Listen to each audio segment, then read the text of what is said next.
الرجيم بسم الله الرحمن الرحيم ولا تقولوا لمن يقتل في سبيل الله أمواتا بل أحياء عند ربهم يرزقون فرحين بما آتاهم الله من فضله ويستبشرون بالذين لم يلحقوا بهم من خلفهم ألا خوف عليهم ولا هم يحزنون إن الله اشترى من المؤمنين أنفسهم وأموالهم بأن لهم الجنة يقاتلون في سبيل الله فيقتلون ويقتلون وعدا عليه حقا في التوراة والإنجيل والقرآن ومن أوفى بعهده من الله فاستبشروا ببيعكم الذي بايعتم به وذلك هو الفوز العظيم وليمحص الله الذين آمنوا ويتخذ منكم شهداء والله لا يحب الظالمين وبشر الصابرين الذين إذا أصابتهم مصيبة قالوا إنا لله وإنا إليه راجعون أولئك عليهم صلوات من ربهم ورحمة وأولئك هم المهتدون صدق الله العظيم. آج کی شب میں حضرت حسین رضی اللہ عنہ حضرت حسین علیہ السلام کی شہادت کا اصل موضوع ہے، اور حضرت حسین کی شہادت دیگر سابقہ شہادتوں سے ایک الگ امتیازی حیثیت کیوں رکھتی ہے، اس کے پہلو بھی انشاءاللہ سامنے آئیں گے۔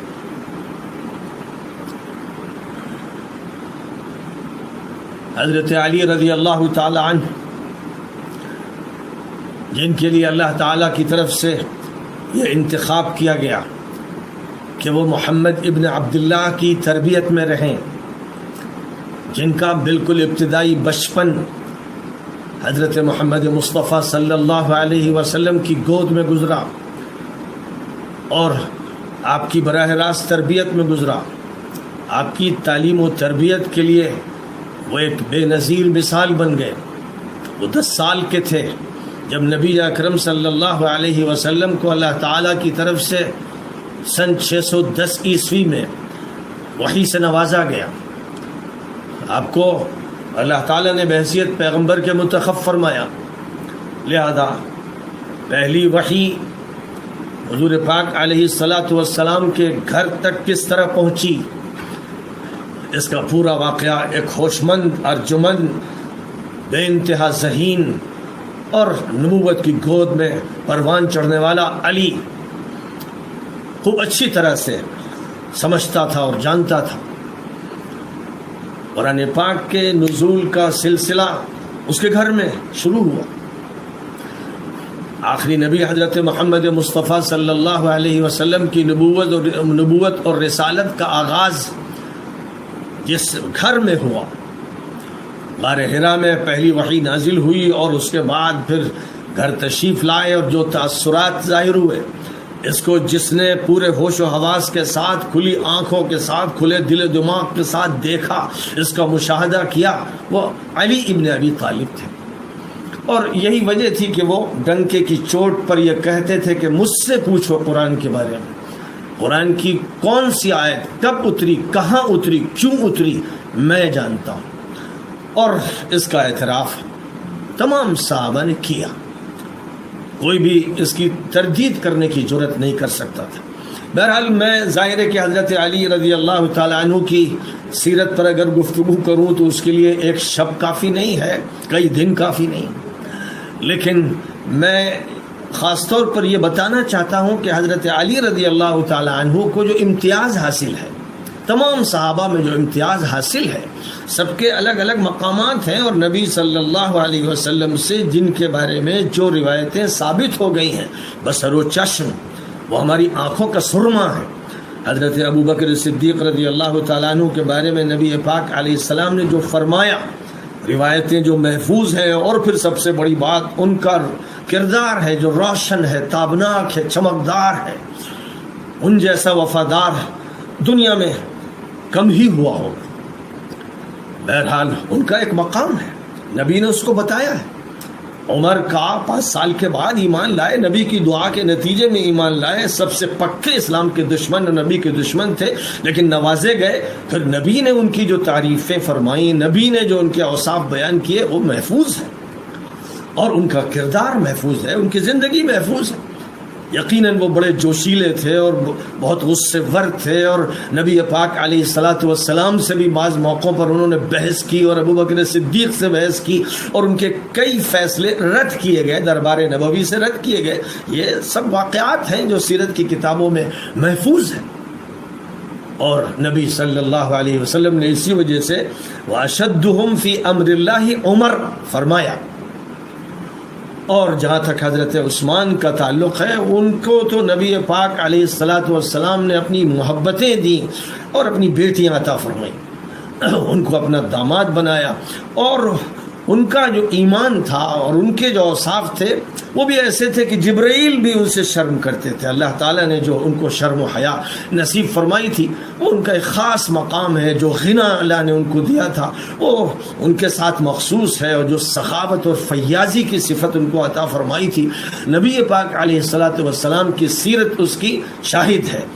گواہ ہے۔ اس لیے میں آج کی شب میں، کیونکہ حضرت حسین کے بارے میں گفتگو کروں گا، اس لیے ضروری ہے کہ حضرت حسین کے جو والد تھے حضرت علی، بات وہاں سے شروع ہوگی۔ اللہ تعالیٰ نے ان کے لیے جو باتیں طے فرمائی، اور جو ان کو نبی پاک علیہ الصلاۃ والسلام کے ساتھ اختصاص عطا فرمایا، نسب کا بھی اور نسبت کا بھی اور علم کا بھی اور فضل و کمال کا بھی اور بے پناہ شجاعت کا بھی اور سخاوت کا بھی اور بہادری کے بھی، جتنے بھی انسانی کمالات ہو سکتے ہیں، نبی پاک علیہ الصلاۃ والسلام کے بعد اگر کسی کو یہ کمالات عطا کیے گئے تو وہ علی تھے۔ اور یہ باتیں نبی ہی کے بیانات کی روشنی میں آپ کے سامنے آئیں گی، اور جو بھی واقف ہے کتب حدیث سے، کتب سیرت سے، محدثین کے بیانات سے، وہ یہ جانتا ہے کہ کبار محدثین کا، جن میں امام احمد ابن حنبل بھی ہیں، امام حاکم بھی ہیں، امام نسائی بھی ہیں، اور دیگر اسحاق ابن راہویہ ہے، اور بڑے بڑے محدثین، ان کا یہ کہنا ہے، بڑی صفائی سے انہوں نے یہ بات کہی ہے کہ کسی بھی صحابی کے بارے میں فضائل کی روایتیں اتنی نہیں ہیں جتنی علی بن ابی طالب کے بارے میں۔ انصاف کی بات ہے، اور یہ وہ کہہ رہے ہیں جو علماء اہل سنت نہیں، ائمہ اہل سنت، وہ اس کا اعتراف کر رہے ہیں۔ بہرحال یہ جو خصوصیت تھی، اسے آپ دیکھیں گے کہ حضور اکرم صلی اللہ علیہ وسلم نے جو اپنے گھر کے لوگوں کو جمع کیا، وَأَنذِرْ عَشِيرَتَكَ الْأَقْرَبِينَ، حکم جب اللہ کا تھا کہ قریب ترین رشتہ داروں کے سامنے آپ حق کی وضاحت کریں، اور بالکل ابتدائی دور کی بات ہے، تو علی جو ابھی 10-11 سال کے تھے وہ بھی سامنے تھے، اور جب حضور نے فرمایا کون میری اس راستے میں مدد کرے گا، تو علی کھڑے ہو جاتے تھے۔ ظاہر ہے کہ 10 سال کا بچہ وہ جوش میں کھڑا ہو جاتا تھا، میں ہوں۔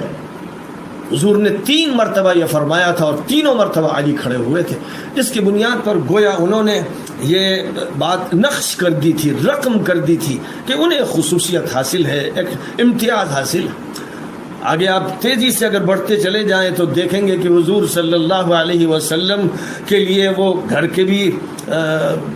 ذمہ دار تھے، خدمت گزار تھے، حضور کے بیٹے کی طرح تھے، اور حضور کی جہاں نمائندگی کرنی ہوتی وہاں انہی کو نمائندہ بنایا جاتا۔ یعنی جب عمر ذرا ان کی بڑھنا شروع ہوئی، اب 10 سال کے تھے جب حضور کو نبوت ملی، اور 23 سال کے تھے جب حضور پاک علیہ الصلاۃ والسلام نے ہجرت فرمائی۔ ہجرت کے موقع پر ابو بکر صدیق کو حضور نے اپنے ساتھ لیا، ثانی اثنین اذ ہما فی الغار، غار ثور میں دونوں نے پناہ لی، اور اس کے بعد ہجرت ساتھ کی۔ لیکن علی وہ تھے جن کو حضور پاک علیہ السلام نے اپنی جگہ پر، اپنے بستر پر اس رات لٹایا، جس رات گھر کے ارد گرد کافر و مشرک ننگی تلواریں لیے کھڑے تھے کہ آج محمد صلی اللہ علیہ وسلم کی بوٹیاں کر دی جائیں گی۔ محمد صلی اللہ علیہ وسلم ہاتھ نہیں لگیں گے تو علی تو لگ سکتے ہیں، لیکن حضور پاک علیہ الصلاۃ والسلام نے علی کو اپنے بستر پہ لٹایا اور کہا تم یہاں رہو، میرے پیچھے تم کو امانتیں ادا کرنا ہے۔ جو مسئلہ میرا تھا، میں جن لوگوں کی امانتیں رکھتا ہوں اور میں ادا کرتا، لیکن مجھے ہجرت کرنی پڑ رہی ہے، تو تم میرے پیچھے امانتیں ادا کرنے کے بعد آنا۔ یہ ذمہ داری آپ نے کسی کو نہیں دی۔ 100-150 جو بھی صحابہ کی تعداد ہو چکی تھی اور اس میں ایک سے ایک جیالے تھے، حضرت عمر سے زیادہ بہادر اور جری کون تھا؟ آپ ان کو بلا کر کہتے کہ عمر آج رات میرے گھر میں رہو، اس لیے کہ تم نمٹ لوگے۔ اس موقع پر آپ نے جس کا انتخاب کیا وہ علی تھے، جن کو آپ نے اپنے گھر میں روکا اور آپ روانہ ہوئے۔ اور پھر جو لوگ انتظار کر رہے تھے وہ تو اس انتظار میں تھے دروازے سے محمد نکلیں گے اور ہم ان پر وار کریں گے، اور محمد صلی اللہ علیہ وسلم اس طرح نکلے جس کو سورہ یاسین میں بیان کیا گیا، فَأَغْشَيْنَاهُمْ فَهُمْ لَا يُبْصِرُونَ، ہم نے انہیں چندہ کر دیا، اندھا کر دیا، اور ان کے ارد گرد گویا کہ مانوی ایسی دیواریں کھڑی کر دی کہ انہیں کچھ نہ سجھائی دیا، اور نبی صلی اللہ علیہ وسلم ایک مٹھی مٹی لے کر ان کی طرف پھینکتے ہوئے نکلتے چلے گئے۔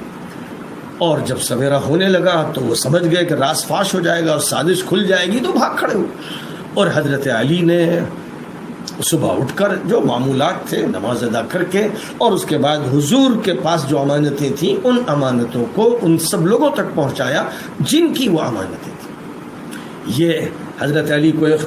خاص نمائندگی عطا فرمائی گئی۔ اس کے بعد مدینہ منورہ چلیے، ابھی 1 سال گزرا ہے اور آدھا سال گزرا ہے، رمضان المبارک کا مہینہ ہے، اور اس سے پہلے حضور پاک علیہ الصلاۃ والسلام 3 غزوات میں نکل چکے ہیں، اور 3 سرایاں ہیں جن میں آپ نے عبیدہ ابن الحارث کو ایک موقع پر امیر بنایا، اور ایک موقع پر سعد ابن ابی وقاص کو امیر بنایا، اور ایک موقع پر حضرت حمزہ کو امیر بنایا، اور 3 مواقع وہ ہیں ابوات اور عشیرہ کے کہ خود حضور قیادت کر کے نکلے، یہاں تک کہ وہ معرکہ جس کو معرکہ فرقان کہا گیا، جو یوم الفرقان تھا، جس میں حق و باطل کو چھاٹ دیا گیا، یہ وہ موقع ہے جس میں حضور اکرم صلی اللہ علیہ وسلم بدر کے مقام تک پہنچے، اور آپ کے ساتھ مہاجرین اور انصار دونوں تھے، اور تقریباً تعداد 313 315 317 کے لگ بھگ تھی۔ اس موقع پر جب میدان گرم ہوا ہے اور کافروں کی طرف سے مبارزت کی دعوت دی گئی ہے، مبارزت کا مطلب یہ ہوتا تھا کہ جنگ سے پہلے کسی لشکر کی طرف سے للکار کے کہا جاتا تھا کہ بھیجو اپنے بہادروں کو، پہلے ایک شخص کا یا 2 شخص کا یا 3 شخص کا بیچ میدان میں مقابلہ ہوتا تھا، اور گویا ایک فال کی شکل اختیار کرتا تھا، ایک علامتی مقابلہ ہوتا تھا۔ اس موقع پر جب انہوں نے للکارا تو انصار کے 3 نوجوان لپکے، تو انہوں نے کہا کہ ہمیں یہ نہیں چاہیے، یہ کاشکار مطلوب نہیں ہے، ہم کو اپنے برابر کے اور ٹکر کے لوگ چاہیے۔ تو نبی اکرم صلی اللہ علیہ وسلم نے اس وقت حضرت علی کا انتخاب کیا، حضرت عبیدہ ابن الحارث کا انتخاب کیا، حضرت حمزہ کا انتخاب کیا۔ ایک چچا ہے، ایک چچا زاد بھائی ہیں، ایک مثل بیٹے کے ہیں جو چچا زاد بھائی ہیں، لیکن حضور کے گھر میں ان کی تربیت ہوئی ہے، اور آپ کے لاڈلے اور چہیتے اور خاص معتمد ہیں کہ امانتیں سب کو ادا کرنے کے لیے بھی ان سے ہی کہا گیا تھا، اور اب ان کو آگے بڑھایا گیا۔ اور ادھر عتبہ تھے اور شیبہ تھے اور ولید تھا، اور مقابلہ ہوا۔ اس مقابلے میں حضرت حمزہ نے اپنے مقابل کو ڈھیر کر دیا، حضرت علی نے اپنے مقابل کو ڈھیر کر دیا، اور جہاں تک حضرت عبیدہ کا تعلق ہے انہوں نے ایک وار کیا، لیکن دشمن کا وار ان پر ہوا، اور پھر لپک کر حضرت حمزہ اور حضرت علی نے ان کے دشمن کو بھی زیر کر دیا۔ جنگ بدر کی علامتی فتح علی کے ہاتھ ہوئی، حمزہ کے ہاتھ ہوئی، عبیدہ کے ہاتھ ہوئی۔ یہاں سے اسلام کی نئی تاریخ کا آغاز ہوا ہے۔ اس تاریخ میں بھی بڑے بڑے انصار اور بڑے بڑے مہاجرین، عمر بھی ہیں، ابو بکر بھی ہیں، عثمان بھی ہیں، اور بھی ہیں، لیکن حضور کی نگاہ کن کا انتخاب کرتی ہے؟ حضور پاک علیہ الصلاۃ والسلام کا ہمیشہ یہ معمول رہا کہ جب خطرے کی گھنٹی بجتی تھی، جب سخت ترین حالات ہوتے تھے، گھمسان کا رن پڑتا تھا، اس وقت آپ اپنے چہیتوں لاڈلوں کو آگے بڑھاتے تھے، اور جب مسئلہ مال غنیمت کا آتا تھا، داد و دہیج کا آتا تھا، تو اپنے لوگوں کو پیچھے رکھتے تھے، یہاں تک کہ چہیتی بیٹی فاطمہ جو چکی بھی پیستی تھی اور پانی بھی لاتی تھی، ہاتھوں میں گٹے پڑ گئے تھے، وہ حاضر ہوئی تھی اس بنیاد پر ایک موقع پر کہ بہت سے خدام آئے تھے، تو چاہتی تھی کہ ایک نوکرانی ہمارے گھر کے لیے بھی مل جائے. تو نبی صلی اللہ علیہ وسلم نے اپنی اس چہیتی بیٹی کو جو سیدۃ النساء العالمین تھی اور سیدۃ النساء اہل الجنت تھی، نبی نے ہی بتایا کہ اللہ کی طرف سے یہ فیصلہ آیا ہے کہ فاطمہ تمام جنتی خواتین کی سردار ہوں گی. ان سے حضور پاک نے یہ کہا کہ فاطمہ اور علی، شادی جب ہو چکی تھی، یہ اس وقت کی بات ہے، تم لوگ جو ہے سبحان اللہ الحمدللہ اللہ اکبر رات میں پڑھ لیا کرو 33 مرتبہ 33 مرتبہ 34 مرتبہ. یہ ان کو عطا فرمایا گیا. ان کو سونے کا کنگن دینا تو بہت دور کی بات ہے. ان کے لیے حضور پاک علیہ الصلوۃ والسلام کے پاس نہ درہم تھے، نہ دینار تھے، نہ نوکر تھے، نہ چاکر تھے. بہرحال حضرت علی کو، حضرت حمزہ کو، حضرت عبیدہ کو آگے بڑھایا گیا، اور اس طرح اسلام اور کفر کی اس پہلی جنگ میں علی سامنے تھے. پھر آگے بڑھیے، 1 سال کے بعد احد کی بھیانک جنگ ہوتی ہے، اور یہ جو جنگ ہوتی ہے اس میں نبی اور نبی کے گھر والوں کے وہ دشمن جن کی دشمنی گئی نہیں، ان کی قیادت میں یہ جنگ ہوتی ہے. اس جنگ کا سربراہ ابو سفیان ہے. ایک طرف لشکر ابو سفیان کا ہے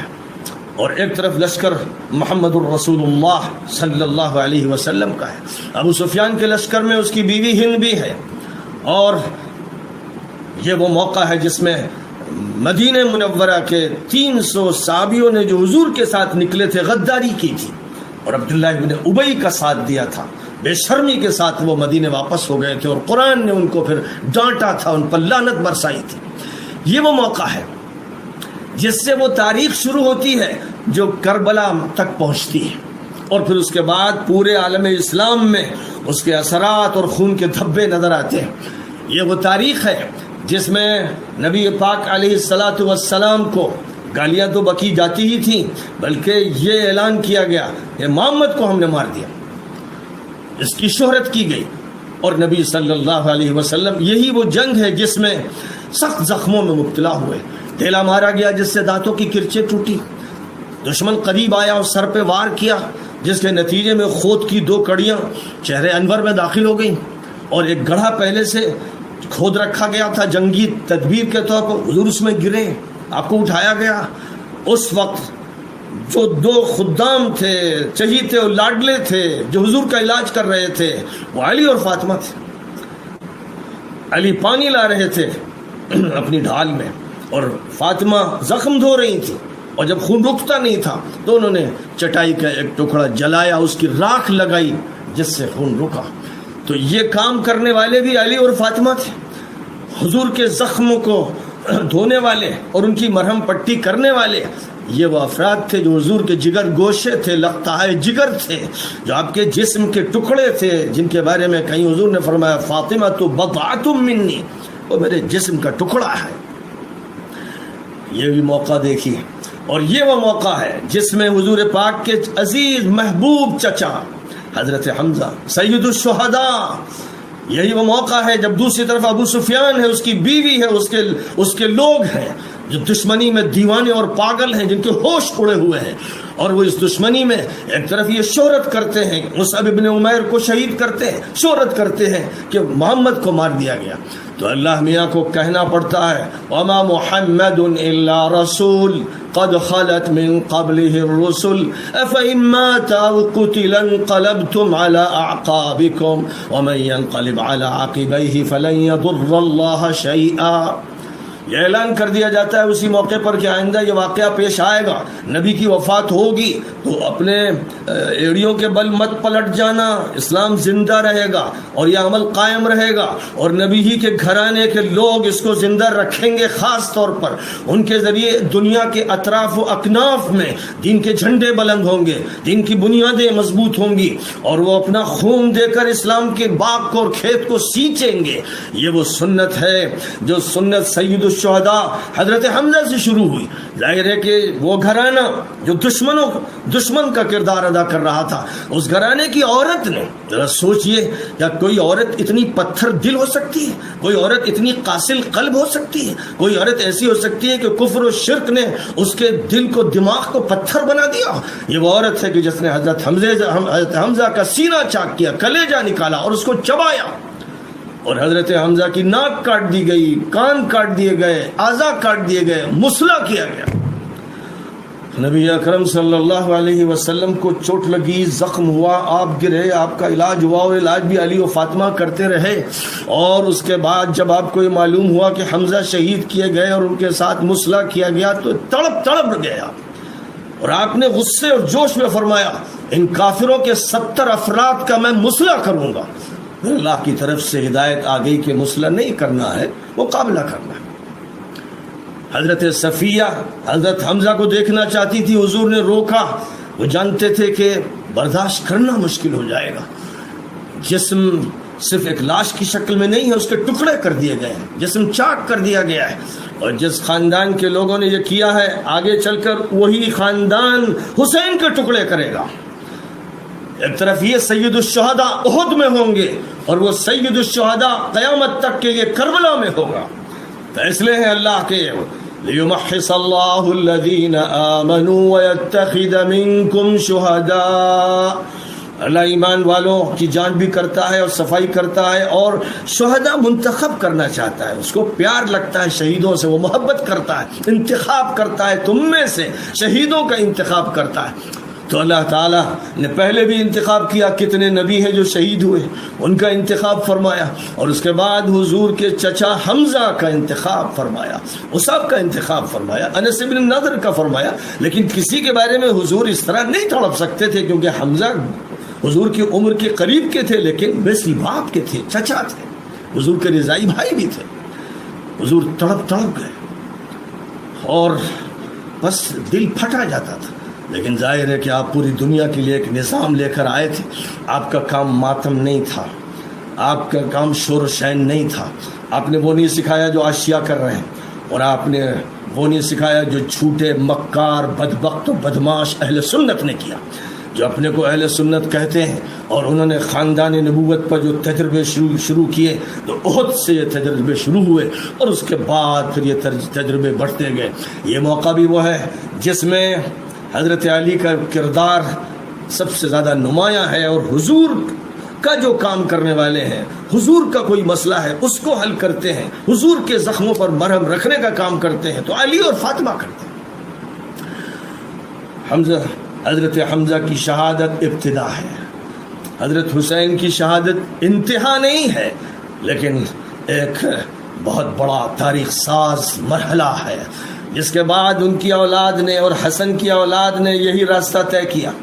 حضرت حسین کے پوتے زید اسی طرح نکلے، جو کام حسین نے کیا تھا وہ حضرت زید نے کیا، اور امام ابو حنیفہ جیسا امام، صداقت، شعار اور حق کا پاسدار اور باطل سے ٹکر لینے والا، یہ کہہ رہا تھا۔ پڑھ لیجئے مولانا مناظر احسن گیلانی کی کتاب ابو حنیفہ کی سیاسی زندگی میں اور دیگر مقامات پر، کہ حضرت امام ابو حنیفہ کا کہنا تھا کہ حضرت زید ابن علی بنی امیہ کے خلاف جو نکلے ہیں یہ بالکل ایسے ہی ہے جیسے حضور صلی اللہ علیہ وسلم بدر میں کافروں سے جنگ کے لیے نکلے تھے۔ یہ امام ابو حنیفہ کا قول ہے، اور یہ قول نہیں ہے بلکہ اہل بیت کی محبت میں امام ابو حنیفہ محمد الباقر کے شاگرد تھے، جعفر الصادق کے شاگرد تھے، اور ان کی جوتیاں گویا اپنے سر پہ رکھتے تھے۔ انہوں نے فقہ ان حضرات سے سیکھا اور حضرت زید سے استفادہ کیا، اور ان کی جو مدد وہ کر سکتے تھے انہوں نے وہ مدد کی ہے۔ تو امام ابو حنیفہ رحمہ اللہ کو جو سزائیں دی گئیں، سر پر کوڑے لگائے بنی امیہ کے بدماش لونڈوں نے، 80 کوڑے لگائے گئے، سر پھٹ گیا، خون بہا، اس لیے کہ وہ اہل بیت سے محبت کرتے ہیں، اس لیے کہ وہ اہل بیت کا ساتھ دے رہے ہیں۔ مدینہ منورہ کے امام دار الہجرہ مالک ابن انس، ان کے مسجد نبوی کے سامنے کوڑے لگائے گئے اور کندھے اکھاڑ دیے گئے۔ یہ جن مجرموں نے عمل کیا ہے وہ ظالم حکمراں، بدبخت و منحوس حکمراں تھے، ان کی تعریف کرنے والے ذلیل ہیں، حقیر ہیں، اللہ کی ان پر لعنت ہو۔ تو یہ تھا وہ موقف سید الشہداء، حضور کے گھرانے کے سید الشہداء۔ حضرت حمزہ سے ایک تاریخ شروع ہو رہی۔ سن 5 میں جنگ خندق ہوئی، جب الائیڈ فورسز نے، جب ایک حلف نے، جب پورے ملک کی پارٹیوں نے مل کر طے کیا کہ مدینہ منورہ میں اس طاقت کو، اس حکومت کو اکھاڑ کے پھینک دینا ہے، جب یہ فیصلہ ہوا اور نبی صلی اللہ علیہ وسلم نے حضرت سلمان فارسی کے مشورے سے مدینہ کے شمالی خطے میں احد پہاڑ سے صلا کی پہاڑی تک خندق کھدوائی، جو 3 میل لمبی تھی، 10 فٹ چوڑی تھی، 10 فٹ گہری تھی، خود نبی پاک علیہ الصلوۃ والسلام نے اس میں کام کیا۔ یہ وہ موقع ہے کہ جب دشمن کی فوجیں آ گئیں اور دشمن کی فوج میں جس کی قیادت پھر ابو سفیان کر رہا تھا، اس دشمن کی فوج میں سب سے خطرناک کمانڈر جس سے لوگ لرزتے تھے اور یہ سمجھا جاتا تھا کہ یہ 1000 کے مقابل کا آدمی ہے، وہ عمرو ابن عبد ود تھا۔ اس سے لوگ ڈرتے تھے، کانپتے تھے۔ اس نے للکارا مسلمانوں کو کہ ہے کوئی مرد تو علی بڑھے، اور حضور صلی اللہ علیہ وسلم نے دعا کے لیے ہاتھ اٹھا دیا، اے اللہ علی کو فتح عطا فرما، اے اللہ علی کی حفاظت فرما۔ پوری فوج سے 3000 صحابہ خندق کھود چکے تھے اور اب وہ نگرانی کر رہے تھے، کوئی آگے نہیں بڑھ سکا۔ یہ موقع دیکھیے جو سنگین موقع ہیں، بحران کے موقع ہیں، گھمسان کے موقع ہیں، بدر کہو، احد کہو، خندق کہو، تو علی آگے،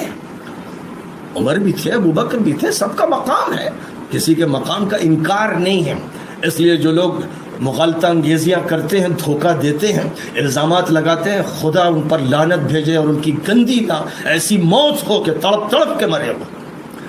بہرحال علی آگے بڑھے اور عمرو ابن عبد ود سے کہا کہ میں ہوں تیرے سامنے آ رہا ہوں، مقابلہ کر رہا ہوں۔ تو اس نے زور سے قہقہا مارا، کل کا لڑکا مجھ سے مقابلہ کرے گا؟ لیکن اس کے بعد جب اس نے تلوار اٹھائی تو بس چشم زدن میں علی کی تلوار نے اس کے 2 ٹکڑے کر دیے۔ یہ جنگ خندق کی فتح کا آغاز تھا۔ جنگ خندق کی فتح کا صحرا علی کے سر ہے، جیسے بدر کی جنگ کی فتح کا صحرا علی کے سر ہے۔ اور جنگ احد میں حضور پاک علیہ الصلوۃ والسلام کے ساتھ لگے لپٹے رہنے والے اور حضور کو چوٹیں آئیں، زخم آئے تو زخم پر مرہم رکھنے والے، علاج کرنے والے علی تھے اور فاطمہ تھی۔ بہرحال جنگ خندق کا بھی یہ مرحلہ تھا جس میں حضرت علی نے یہ ثابت کر دیا کہ اللہ نے ان کا انتخاب فرمایا ہے، ایک خاص مقام عطا فرمایا ہے۔ آگے بڑھیے، جنگ خندق سے جب آپ آگے بڑھیں گے اور حدیبیہ کی صلح کا موقع آئے گا تو حضور پاک علیہ الصلوۃ والسلام کی وحی لکھنے والے اور خطوط لکھنے والے بہت سے تھے، لیکن اس موقع پر بھی جب ایک بڑی صلح ہو رہی تھی کافروں سے، جن کے دہانے پر نبی پاک علیہ السلام 1400 صحابہ کو لے کر پہنچ گئے تھے، اس موقع پر جنگ خندق کے 1 سال کے بعد سن 6 کی بات ہے، اس وقت نبی پاک علیہ الصلوۃ والسلام مرکزی حکومت یا مرکزی طاقت سے مصالحت کا جو عہد نامہ لکھوانا چاہتے ہیں اس کے لیے علی ہے۔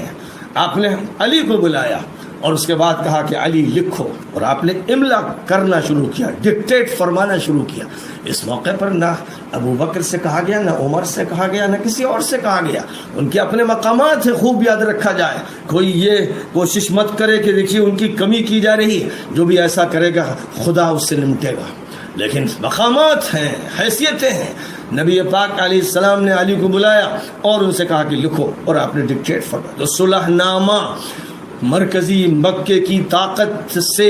جو لکھا جا رہا تھا اور دوسری طرف مسلمانوں کی مرکزی طاقت تھی، اس کے لکھنے والے علی تھے۔ اور جب اعتراض کیا گیا سہیل کی طرف سے کہ آپ نے محمد الرسول اللہ لکھا ہے، رسول اللہ کا لفظ کاٹیے کیونکہ ہم آپ کو رسول اللہ مان لیں تو جھگڑیں گے کیوں؟ حضور نے فرمایا علی رسول اللہ کا لفظ کاٹ دو۔ حضرت علی نے کہا کہ بس میں آپ کے سامنے رکھ دیتا ہوں کاغذ، آپ جو چاہیے کیجئے، میرے اندر یہ ہمت نہیں ہے کہ میں رسول اللہ کو کاٹ دوں، خدا کی قسم آپ رسول اللہ ہیں۔ اور یہ بدماش و مجرم لوگ جو اپنی بات کرنا چاہتے ہیں کریں۔ بہرحال نبی پاک علیہ الصلوۃ والسلام چونکہ چاہتے تھے کہ صلح ہو جائے، اس لیے آپ نے خود اپنے ہاتھ سے، علی کے ہاتھ سے قلم لے کر رسول اللہ کا لفظ کاٹ دیا اور یہ کہا کہ اب لکھ دو محمد ابن عبداللہ۔ بہرحال یہ مصالحت ہو۔ یہ واقعہ ہے سن 6۔ سن 7 میں عمرۃ القضاء ہوا، یعنی وہ حضرات جو اس موقع پر گئے تھے حدیبیہ تک، اب وہ مکے میں داخل ہوئے اور 3 دن وہاں رہے اور عمرہ ادا کیا گیا۔ اس کے بعد واپسی ہو گئی۔ اب وہاں سے واپسی کے بعد اللہ کی طرف سے یہ خوشخبری دی گئی تھی کہ ایک بڑی فتح تمہیں حاصل ہونے والی اور اللہ مال غنیمت کا ڈھیر لگا دے گا۔ اشارہ تھا خیبر کی طرف۔ لہذا نبی صلی اللہ علیہ وسلم وہاں سے واپس تشریف لائے اور سن 7 کے بلکہ سن 8 کے محرم میں آپ نے یہ فیصلہ فرمایا کہ اب خیبر کی طرف جانا ہے اور خیبر میں پہلا موقع ہے کہ یہودیوں سے جنگ ہوئی. بنو قینقاع کے یہودی جنگ نہیں کر سکے، بنو نذیر جنگ نہیں کر سکے، بنو قریظہ جنگ نہیں کر سکے، سب مروب تھے، دہشت زدہ تھے، کسی کو ہمت نہیں تھی کہ وہ نبی سے مقابلہ کرے. خیبر ایک آخری مرکز تھا مدینہ منورہ سے تقریباً 150 کلومیٹر کی دوری پر، اور جو لوگ بھی نکالے گئے مدینے سے سب خیبر میں جا کر متمرکز ہو گئے تھے. اس لیے یہ ایک بڑا معرکہ تھا. اس معرکے میں مقابلہ ہوتا رہا، اور قبوس نامی قلعہ، کئی قلعے تھے خیبر میں، وہ فتح نہیں ہو رہا تھا، اور وہاں بڑے مضبوط قسم کے لوگ تھے، اور اس قلعے کا گیٹ بھی بہت زبردست تھا. تو ابو بکر کو حضور نے بھیجا، عمر کو بھیجا، اور حضرات کو ان کے ساتھ بھیجا، لیکن ان کی مہم کامیاب نہیں ہوئی. ایک دن حضور پاک علیہ الصلاۃ والسلام نے فرمایا میں کل اس کو بھیجوں گا جو اللہ سے محبت کرتا ہے اور رسول اللہ سے کرتا ہے، اور اللہ اس سے محبت کرتا ہے اور رسول اللہ اس سے محبت کرتے ہیں، اس کے ہاتھ پر فتح ہو. تو حضرت عمر کا بیان ہے، یہ روایتیں کتب صحاح میں موجود ہیں. حضرت عمر کہتے ہیں کہ میں اور کتنے صحابہ رات بھر خواب دیکھتے رہے، تمنا کرتے رہے کاش کہ ہمارا انتخاب ہو جائے. لیکن صبح ہوئی، حضور نے فرمایا کہ علی کہاں؟ علی حاضر ہوئے، کہا کہ میری آنکھیں تکلیف میں مبتلا ہیں، آشوب چشم. لعاب دہن لگایا اور کہا کہ انشاءاللہ ٹھیک ہو جاؤ گے، تمہیں جانا ہے، اور وہ قلعہ جو کسی سے فتح نہیں ہوا انشاءاللہ تمہارے ہاتھ فتح ہوگا. تو انہوں نے کہا کہ حضور جاتے ہی میں جنگ چھیڑ دوں؟ کہا کہ نہیں، جانا پہلے دعوت پیش کرنا. اور یہ فرمایا لَأَنْ يَهْدِيَ اللَّهُ بِكَ رَجُلًا وَاحِدًا خَيْرٌ لَكَ مِنْ حُمْرِ النَّعَمِ. علی، اللہ تمہارے ذریعے سے ایک کو بھی ہدایت دے دے، یہ اس سے بہتر ہے کہ سرخ اونٹوں کا تحفہ تمہیں ملے. علی نکلے، اور اس کے بعد قلعۃ القموس پر جو انہوں نے حملہ کیا ہے، جس کے بارے میں بڑی حیرت انگیز معجزانہ روایتیں ہیں کرامتوں کے ظہور کی، کہ حضرت علی نے اس کا لوہے کا ایسا گیٹ جس کو 10 20 آدمی اٹھا نہیں سکتے تھے، اس کو ہاتھ میں شدت سے لے کر اکھاڑا، اور وہ ان کے لیے ڈھال بن گیا. اور اس کے بعد انہوں نے جو جنگ کی ہے، اس جنگ نے یہودیوں کو ڈھیر کر دیا، قلعہ فتح ہو. جو بات نبی صلی اللہ علیہ وسلم نے فرمائی تھی وہ ظاہر ہو گئی. خیبر کی فتح کا صحرا علی کے سر ہے، اس طرح بدر کی فتح کا صحرا علی کے سر ہے، احد کی فتح کا صحرا علی کے سر ہے، خندق کی فتح کا صحرا علی کے سر ہے، خیبر کی فتح کا صحرا علی کے سر ہے. یہ واقعات ہیں تاریخ کے، یہ واعظوں کے بیانات نہیں ہیں، اور یہ شیعوں کی مجلسوں کے بیانات بھی نہیں ہیں، بلکہ یہ حقائق ہیں تاریخ کے مدلل، جن کا انکار کوئی نہیں کر سکتا ہے. علی کے ذریعے سے اللہ نے یہ کام کیا. سنسار میں بہرحال یہ فتح حاصل ہوئی، اور پھر بس 1 سال گزرا تھا کہ اب مکہ مکرمہ کی طرف کوچ تھا. جو صلح ہوئی تھی اس صلح کو ابو سفیان اور اس کے ساتھیوں نے توڑا، اور نبی پاک علیہ الصلاۃ والسلام کے ساتھ جس قبیلے بنو خزاعہ نے، جس قبیلے نے آپ کے ساتھ الائنس کیا تھا، اس قبیلے کے لوگوں کو مسجد حرام میں نماز پڑھتے ہوئے شہید کیا گیا. یہ جرم بھی اسی قیادت نے کیا، وہ اس نے احد میں جرم کیا تھا، اور سید الشہداء حضرت حمزہ کو شہید کیا، اور کان ناک کاٹ دیا، کلیجہ چبا لیا. یہی وہ طبقہ تھا جس نے آج یہ جرم کیا تھا. اور پھر نبی پاک علیہ الصلاۃ والسلام کا یہ فیصلہ ہو گیا کہ اب مکہ کی طرف بڑھنا ہے. جس وقت ابو سفیان کو معلوم ہوا تو ابو سفیان یہ سمجھ رہے تھے کہ اب شکست کے علاوہ اور کچھ نہیں ہونا ہے. جو شکست خندق کے موقع پر ہو گئی اور جنگ احزاب میں جو شکست ہو گئی، اس کے بعد اب ہمیں فتح نہیں ہو سکتی، اور اسی کے دباؤ میں انہوں نے سن 6 میں صلح کی تھی. اور اب اس کے بعد ابو سفیان مدینے آئے، اتنے دباؤ میں تھے، اتنے چوٹ کھا چکے تھے، اور سارے دم خم نکل چکے تھے، اور یہاں آ کر وہ علی سے ملے اور کہا کہ بھائی ہم لوگ چاہتے ہیں کہ صلح باقی رہے. علی نے کہا کہ اب یہ ہونے والا نہیں اور ہمارے بس میں نہیں. ابو بکر کے پاس گئے، عمر کے پاس گئے، کوئی بھی بات کرنے کے لیے تیار نہیں تھا. یہاں تک کہ نوبت یہ آئی کہ حسن اور حسین جو ابھی چھوٹے بچے تھے، حضرت حسن سن 3 کے شوال میں پیدا ہوئے تھے اور حضرت حسین سن 4 کے شعبان میں پیدا ہوئے تھے. یہ چھوٹے چھوٹے بچے، انہوں نے سوچا کہ شاید ان کے لاڈ و پیار کا استعمال کر کے حضور سے ہم ان کے ذریعے کہلوا لیں. مذاق کی بات تھی. اور حضرت علی نے ان سے کہا کہ بس تم یک طرفہ جو اعلان کرنا چاہو کر دو اور رخصت ہو. اور اسی موقع پر اپنی بیٹی ام حبیبہ کے گھر میں ابو سفیان جب پہنچے اور چارپائی پر بیٹھنے لگے تو ام حبیبہ نے بستر پلٹ دیا. تو کہنے لگے ایسا تم نے کیوں کیا؟ کیا یہ بستر اچھا نہیں ہے؟ تو حضرت ام حبیبہ نے جو کہا ہے وہ تاریخ نے یاد رکھا. کہا کہ آپ مشرک ہیں، یہ نبی کا بستر ہے، آپ اس لائق نہیں کہ اس پر بیٹھے اپنے جسم. وہ حیران تھے کہ میری بیٹی بدل گئی، آج وہ میرے ساتھ یہ معاملہ کر رہی. اور ذلیل و خوار ہو کر ابو سفیان مکے واپس ہو. اس کے بعد نبی پاک علیہ الصلاۃ والسلام نے رمضان المبارک کے مہینے کا انتخاب کیا اور 10,000 صحابہ کو لے کر اس شکل میں کہ ان کے قبیلوں کے سرداروں کے ہاتھوں میں جھنڈے تھے اور لشکر تھے. اس وقت 10,000 افراد کا یہ لشکر جرار مکہ مکرمہ کی طرف رواں دواں تھا. اور یہ جب رواں دواں تھا تو ایک مقام پر جہاں ان کا پڑاؤ تھا، رات کا وقت تھا اور چولہے جل رہے تھے اور آگ روشن ہو رہی تھی. تو اتفاق کی بات کہ ابو سفیان اور بدیل ابن ورقہ اور حکیم ابن حزام یہ سب جاسوسی کرنے کے لیے نکلے تھے اور آپس میں یہ بات ہو رہی تھی کہ بنو خزاعہ نے یہاں پر اتنا پڑاؤ ڈال رکھا. تو اس پر ابو سفیان نے کہا کہ بنو خزاعہ ہو ہی نہیں سکتی، تو بہت بڑا مجمع لگ رہا ہے، اندھیرے میں نظر نہیں آ رہا ہے. وہ یہی باتیں کر رہے تھے کہ حضور کی پولیس نے انہیں گرفتار کر. اب وہ گرفتار کر لیے گئے اور حضور کے پاس لے جائے جا رہے تھے. اور ادھر حضرت عباس جو مکہ مکرمہ میں حضور کے انٹیلیجنس آفیسر کی حیثیت سے رہے تھے، وہ حضور کے دوسرے چچا تھے. وہ مکہ مکرمہ سے نکلے تھے اور انہوں نے یہ طے کیا تھا کہ نبی صلی اللہ علیہ وسلم سے یہ درخواست کریں گے کہ حضور مکے پر حملہ ایسا نہ ہو کہ خاندان سارا تباہ ہو جائے، مکے والوں پر مصیبت نہ آئے. تو میں چاہتا ہوں کہ حضور اب نرمی اختیار فرما لیجئے، کوئی ایسا عمل کہ جنگ نہ چھڑنے پائے. تو عباس آئے اور عباس آ رہے تھے خچر پر. اتنے میں ان کے کان میں آواز آئی ابو سفیان کی. ابو سفیان کہنے لگے ابو الفضل، ارے آپ. جب حضور کے چچا قریب آئے تو جن پولیس والوں نے گرفتار کیا تھا انہوں نے ان کے حوالے کر دیا. اور اس وقت حضرت عباس نے بدیل ابن ورقہ اور حکیم ابن حزام کو تو چھوڑ دیا کہ ان کی وہ حیثیت بھی نہیں تھی اور مقصد یہ تھا کہ اہل مکہ کو اچھا میسج جائے. لیکن ابو سفیان کو اپنے خچر پہ بٹھایا اور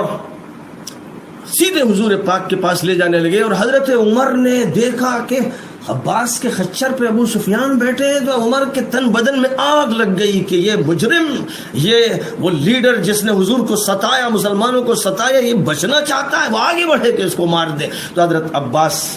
نے اشارہ کر دیا کہ میری امان میں ہے. وہ خاموش ہو گیا، لیکن لب کے حضور کے پاس وہ بھی پہنچے. اور حضور کے پاس جب عباس ابو سفیان کو لے گئے تو حضور نے فرمایا کہ ابو سفیان کیا ابھی بھی تمہارے سمجھ میں نہیں آیا کہ تمہارے دیوتاؤں میں اور دیویوں میں کچھ نہیں رکھا ہے اور اللہ کی طاقت؟ کہنے لگا اب تو سمجھ میں آ ہی گیا ہے کیونکہ کوئی سہارا نہیں رہا. پھر آپ نے فرمایا کیا تمہاری یہ سمجھ میں نہیں آیا کہ میں رسول اللہ ہوں؟ کہنے لگے اس میں کچھ تردد ہے. تو حضرت عباس نے کہا کہ مرے گا ظالم، دیکھ رہا عمر کھڑے ہوئے ہیں. حضور نے فرمایا اچھا ابھی جاؤ صبح آنا. اور عباس لے گئے اپنے خیمے میں اور رات بھر انہوں نے سمجھایا بجھایا، حقائق بتائے کہ بھائی اپنی جان کا دشمن ہے، دیکھ رہا ہے کہ فتح حضور کو ہو گئی اور یہ نبوت ہے. وہ یہ کہہ رہے تھے کہ تمہارے بھتیجوں کو بڑی بادشاہت مل گئی، دماغ اسی طرح کا تھا. انہوں نے کہا یہ بادشاہت نہیں، نبوت ہے، یہ رسالت کی فتح ہوئی ہے. بہرحال تیار کر کے دوسرے دن لائے تو ابو سفیان کے دل میں اسلام بیٹھا نہیں تھا. بخاری کی روایت ہے، کتاب الایمان کی، بخاری کی روایت ہے، تمام سیرت کی کتابوں میں یہ روایت ہے کہ ابو سفیان آئے اور کلمہ پڑھا انہوں نے اس حالت میں کہ وہ اسلام سے متفق نہیں تھے، حضور سے متفق نہیں تھے. ایک بوجھ کے ساتھ، ناگواری کے ساتھ اسلام قبول کیا. حضور اکرم صلی اللہ علیہ وسلم نے حضرت عباس سے کہا کہ پہاڑ کی کسی بلند جگہ پر ان کو کھڑا رکھنا تاکہ ہمارے لشکروں کو دیکھیں. اور لشکر گزرتے رہے یہاں تک کہ جب حضرت سعد بن عبادہ مدینہ منورہ کی زبردست فوج لے کر گزرے اور دیکھا کہ ابو سفیان ہے تو کہا کہ الیوم یوم الملحمہ، آج ہے جنگ کا دن. الیوم تستحل الکعبہ، آج کعبہ حلال کر لیا جائے گا. وہ گزر گئے. جب نبی پاک علیہ الصلاۃ والسلام اپنے کوکب مبارک کے ساتھ گزر رہے تھے تو ابو سفیان بھیگی بلی کی طرح اور مایوس انسان کی طرح شکایت کر رہے تھے کہ دیکھیے وہ کہتے ہیں کہ آج جنگ کا دن ہے. حضور نے فرمایا کہ نہیں، الیوم یوم المرحمہ، الیوم تعظم الکعبہ، آج رحمت کا دن ہے، کعبے کی تعظیم کا دن ہے. اور پھر آپ نے ایک ایکشن لیتے ہوئے حضرت سعد ابن عبادہ کو طلب کیا اور یہ کہا کہ تمہارے بیٹے قیس کو ہم جھنڈا دیتے ہیں. قیادت بیٹے کی طرف منتقل کر دی تاکہ ایک ایکشن ہو جائے. بہرحال حضرت عباس نے آ کر کہا کہ حضور، ابو سفیان فقر و مباحات کے عادی ہیں، سرداری کرتے رہے ہیں، کوئی ایسی بات کہہ دیجئے جس سے ان کی عزت برقرار رہے اور وہ خوش ہو جائے. تو نبی پاک علیہ الصلاۃ والسلام نے فرمایا کہ اعلان کر دو، من دخل دار ابی سفیان فهو آمن، من اغلق باب بیته فهو آمن، من دخل الحرم فهو آمن. آگے اعلان کر دو کہ جو شخص بھی ابو سفیان کے گھر میں پناہ لے لے گا ہم اس کو امن دیتے ہیں. اپنے گھر کا دروازہ بند کر کے رہے گا امن دیا جاتا ہے، حرم میں جائے گا امن دیا جائے گا. جھگڑا مت کرے. اور خالد ابن الولید کو حضور پاک علیہ السلام نے نشیبی علاقے سے جانے کے لیے فرمایا اور یہ فرمایا کہ خود سے کوئی کارروائی نہ کرنا لیکن مکے کے لونڈے چھیڑ چھاڑ کریں تو اشارہ ہاتھ سے بھی فرمایا اور زبان سے کاٹ کے رکھ دینا. تو خالد ابن الولید ادھر سے گئے اور چند لڑکوں نے شرارت کی، ان کو ٹھکانے لگا دی. نبی پاک علیہ الصلاۃ والسلام حجون کے معلات کے علاقے سے داخل ہوئے، فاتحانہ داخلہ. یہ وہ موقع تھا جس میں نبی پاک نے کئی نام علی اعلان ذکر کیے کہ ابن خطل اور عبداللہ ابن ابی سرا اور سرح اور اکرمہ اور فلاں فلاں، یہ اگر کعبہ مقدسہ کا غلاف پکڑے ہوئے ہوں تبھی ان کو تب بھی نہ بخشنا، ان کو نہ چھوڑنا، ان کو وہیں کعبے کے پاس قتل کرنا. ابن خطل مارا گیا اور دوسرے مارے گئے اور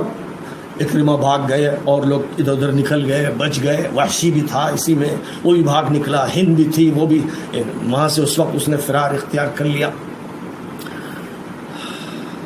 نبی اکرم صلی اللہ علیہ وسلم نے بہرحال فتح کیا. وہ ساری تفصیلات اس وقت ذکر نہیں کرنی ہے. اور نبی جب فارغ ہو گئے عمرے سے، مکہ مکرمہ کعبہ مقدسہ کے طواف وغیرہ سے، تو ام ہانی کے گھر میں آپ نے پہلے غسل فرمایا تھا. وہاں سے تیار ہو کر پھر کعبہ مقدسہ تشریف لائے تھے اور کعبے کے اندر داخل ہوئے تھے. بتوں کو سب کو ہٹوایا تھا، پھر 2 رکعت نماز پڑھی تھی، پھر کعبے کے دروازے پر کھڑے ہو کر خطاب فرمایا تھا. اور جنہوں نے کل تک خون بہایا، ظلم کیا، جرائم کیے، ان سب سے یہ کہہ دیا تھا اذهبوا فانتم الطلقاء، جاؤ میں نے تم لوگوں کو چھوڑا، تمہیں معاف کیا. یہ طلقاء تھے. اور یہی وہ طلقاء تھے کہ حنین کے مال غنیمت کو جب تقسیم کیا گیا تو جو مجاہدین تھے ان کو مال غنیمت دیا گیا. اور جن لوگوں کی تالیف قلب کے لیے کہ ان کے دلوں میں جو اسلام کی نفرت ہے اس نفرت کو تبدیل کیا جائے، ان میں اسلام کی الفت پیدا کر دی جائے، اس کے لیے آپ نے ابو سفیان کو 100 اونٹ اور 40 اوقیہ چاندی دی. انہوں نے کہا میرے بیٹے کو بھی دے دیجئے. جو یزید ابن ابی سفیان کو بھی دیا اور معاویہ ابن ابی سفیان کو، اور متعدد لوگ تھے جن کو 100 اونٹ دیے، لاکھوں روپے. یعنی لوگ حیران تھے. اس پر شکایت ہوئی انصار کو اور حضور نے ان کی شکایت کا لحاظ رکھا اور یہ فرمایا کہ ایک کلوز ڈور میٹنگ ہوگی اور اعلان کر دو کہ صرف انصار ایک خیمے میں جمع ہو، میں ان سے بات کروں. بہرحال انصار کو جمع کیا گیا اور نبی پاک علیہ الصلاۃ والسلام نے اس وقت جو فرمایا تھا وہ یہ فرمایا کہ یہ مکے کے جو لوگ ہیں ان کو میں نے بھیڑ بکریاں دے دی، چند ٹکے دے دیے،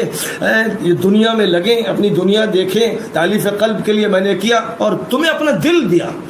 میں تمہارے ساتھ رہوں گا. المحیا محیاکم والممات مماتکم، تمہارے ساتھ میری زندگی گزرے گی، تمہارے ساتھ میری موت ہوگی، میں مدینے تمہارے ساتھ جاؤں گا. یہ بھیڑ بکریاں لے کے جائیں گے اور تم محمد کو لے کے جاؤ گے. تقریر ایسی پرجوش، ایسی مؤثر تھی کہ جتنے بھی انصار تھے دہاڑے مار مار کے رونے لگے اور انہوں نے کہا رضینا برسول اللہ صلی اللہ علیہ وسلم قسما وحظا، ہم حضور کے فیصلے پر راضی، ہمیں بس یہی عزیز ہے. ہمیں ڈر یہ لگ رہا تھا کہ حضور کی اب ہم لوگوں کو چھوڑ کر مکے میں رہ جائیں گے. بہرحال وہ لوگ جن کو بھیڑ بکریاں دی گئیں، دنیا کی چتھڑے دیے گئے، بہرحال وہ دنیا ہی چاہتے تھے، دنیا دار تھے،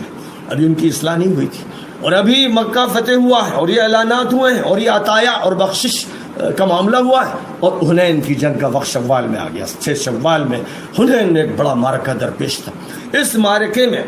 حضور پاک علیہ السلام کے ساتھ جو 10,000 صحابہ آئے تھے وہ تھے، اور 2,000 وہ تھے جو طلقاء تھے، نو مسلم، جن کو حضور نے آزاد کیا تھا، جن کو بہت ہی احسان مند ہونا چاہیے تھا، یہ لوگ بھی شریک ہوئے، اور انہی کی شرکت سے حنین کی جنگ میں پہلے شکست ہوئی۔ وَيَوْمَ حُنَيْنٍ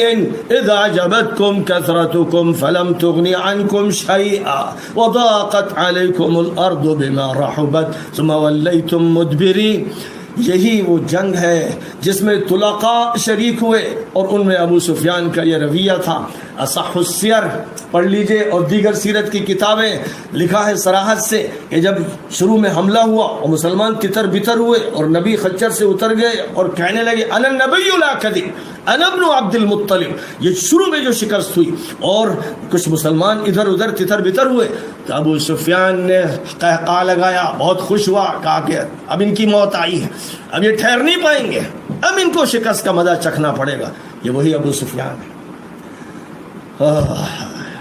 یہ وہ صورتحال ہے جس سے حالات کو سمجھنا آسان ہے۔ بہرحال حنین کی جنگ جیتی گئی، اور پھر طائف کے قلعے کا محاصرہ ہوا۔ طائف کے اس قلعے کے محاصرے کے دوران چند غلام جو رسی لٹکا کر رات کے سناٹے میں قلعے سے اترے اور حضور کے پاس آ گئے غلاموں کی شکل میں، انہی میں وہ ابو بکرہ ہے، ایک غلام جنہوں نے حضور پاک علیہ السلام کی طرف یہ روایت منسوب کر کے بیان کی کہ حضور جمعہ کا خطبہ دے رہے تھے، گویا مسجد مدینہ منورہ میں بھری ہوئی تھی، ہزاروں افراد تھے، اور حسن حضور کے سامنے تھے بچے، تو حضور نے اس وقت فرمایا تھا ان ابنی ھذا سید وَلَعَلَّ اللَّهَ أَن يُصْلِحَ بِهِ بَيْنَ فِئَتَيْنِ مِنَ الْمُسْلِمِينَ، میرا یہ بیٹا سردار ہے اور شاید اس سے دو مسلمان طبقوں میں صلح ہو۔ یہ بات طائف سے رسی سے لٹک کر آنے والا ایک شخص جو غلام ہے، ظاہر ہے جو صحابی ہے، جب آ گیا ایمان لے آیا صحابی ہے، وہ روایت کر رہا ہے۔ علی جو علم کے سمندر ہے اور جن کے علم کا مقابلہ کوئی صحابی نہیں کر سکتا، زیادہ سے زیادہ اگر کچھ برابری کر سکتے ہیں تو عمر کر سکتے ہیں، اس پر سب کا اتفاق، تمام محدثین اور سیرت نگاروں کا اتفاق۔ یہ شخص جو طائف سے اس طرح آیا، وہ جمعے کے بارے میں بیان کر رہا ہے، اور ظاہر ہے کہ جمعے میں حضور کا خطاب، اور علی کو نہ معلوم، حسن کو نہ معلوم، حسین کو نہ معلوم، فاطمہ کو نہ معلوم، یہاں تک کہ ابو ہریرہ جیسے کثیر الروایہ کو نہ معلوم، عبداللہ ابن مسعود کو نہ معلوم، حذیفہ ابن الیمان کو نہ معلوم۔ یہ حدیث خود بول رہی ہے کہ یہ صحیح نہیں۔ میں نے اس کی تحقیق کی تو معلوم ہوا کہ منقطع حدیث ہے، اور بخاری میں چونکہ ضعیف حدیثیں بھی ہیں، جیسے کہ محدثین کرام نے اور اصول حدیث پر لکھنے والوں میں، جن میں ابو عمرو بن الصلاح کی بڑی اہمیت ہے، یہ لکھا ہے کہ بخاری کی جن حدیثوں پر سب نے اتفاق کر لیا ہے، ٹھیک ہے وہ صحیح ہے، لیکن جن پر دارقطنی نے اعتراض کیا ہے یا دیگر محدثین نے، ان حدیثوں میں کلام ہے، اور جو تراجم ابواب ہیں ان میں ضعیف حدیثیں بھی ہیں، ایسے ہی جو متابعات و شواہد ہیں ان میں بھی ضعیف حدیثیں ہیں۔ میرا یہ کہنا ہے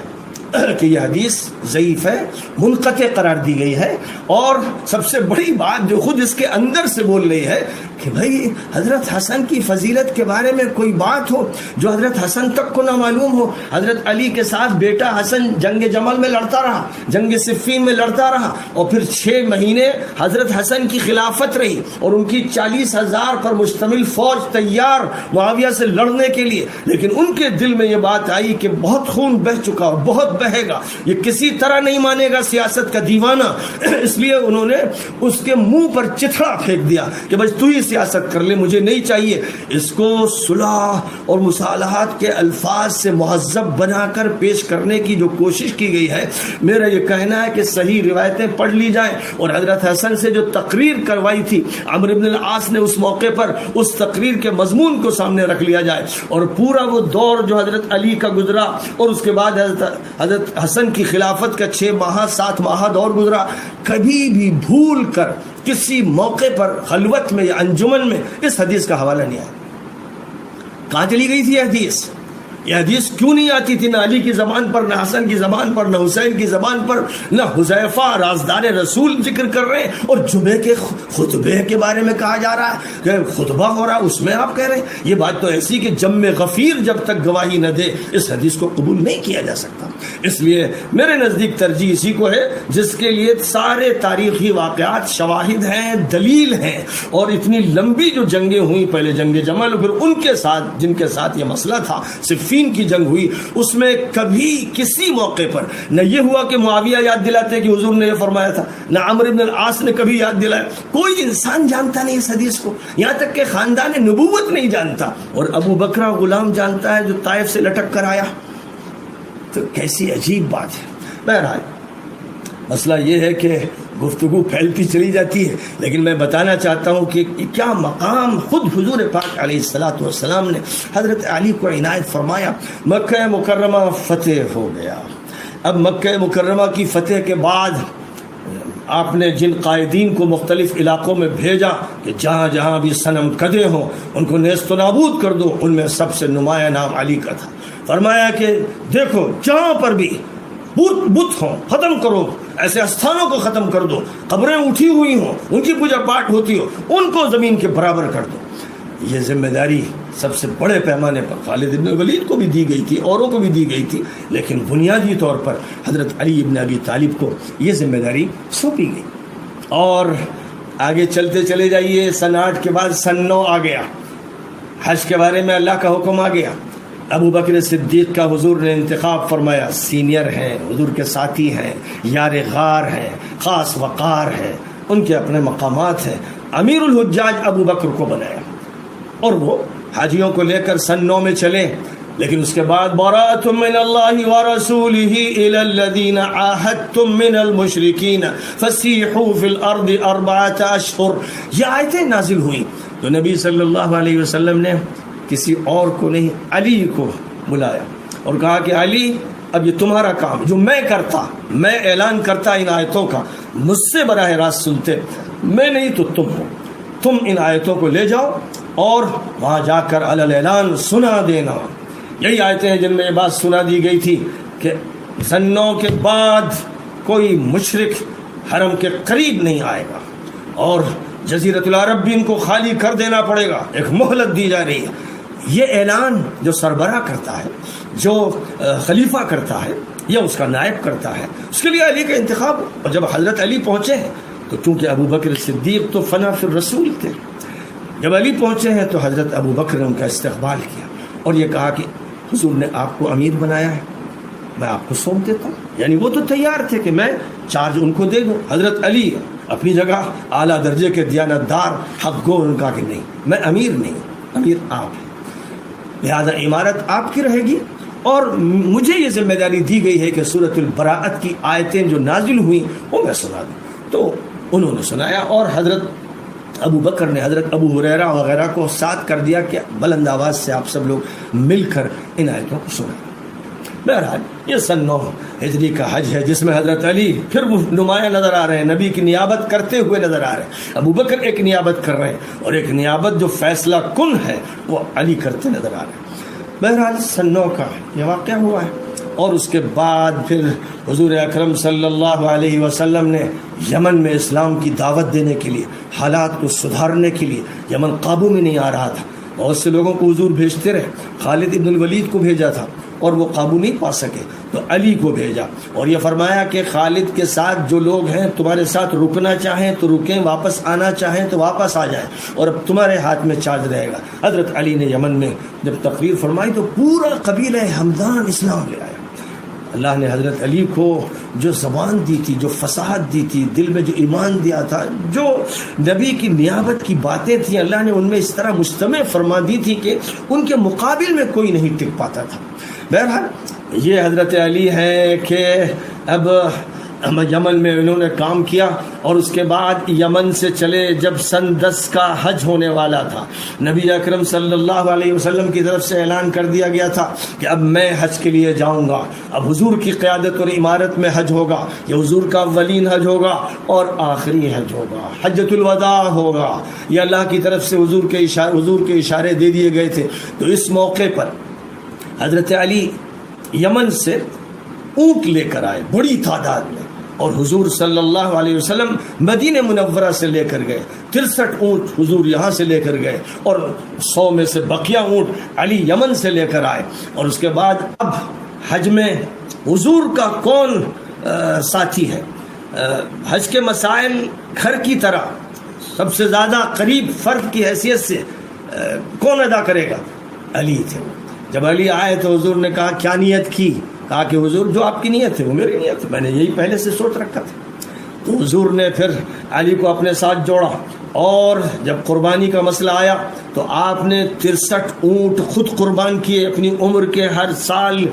کا لحاظ رکھتے ہوئے، بقیہ علی کے حوالے کیے کہ اب تم قربان کرو۔ تو حضرت علی نے کیے، ابو بکر نے نہیں کیے، عمر نے نہیں کیے، عثمان نے نہیں کیے، سب کے اپنے مقامات ہیں، لیکن یہ ذمہ داری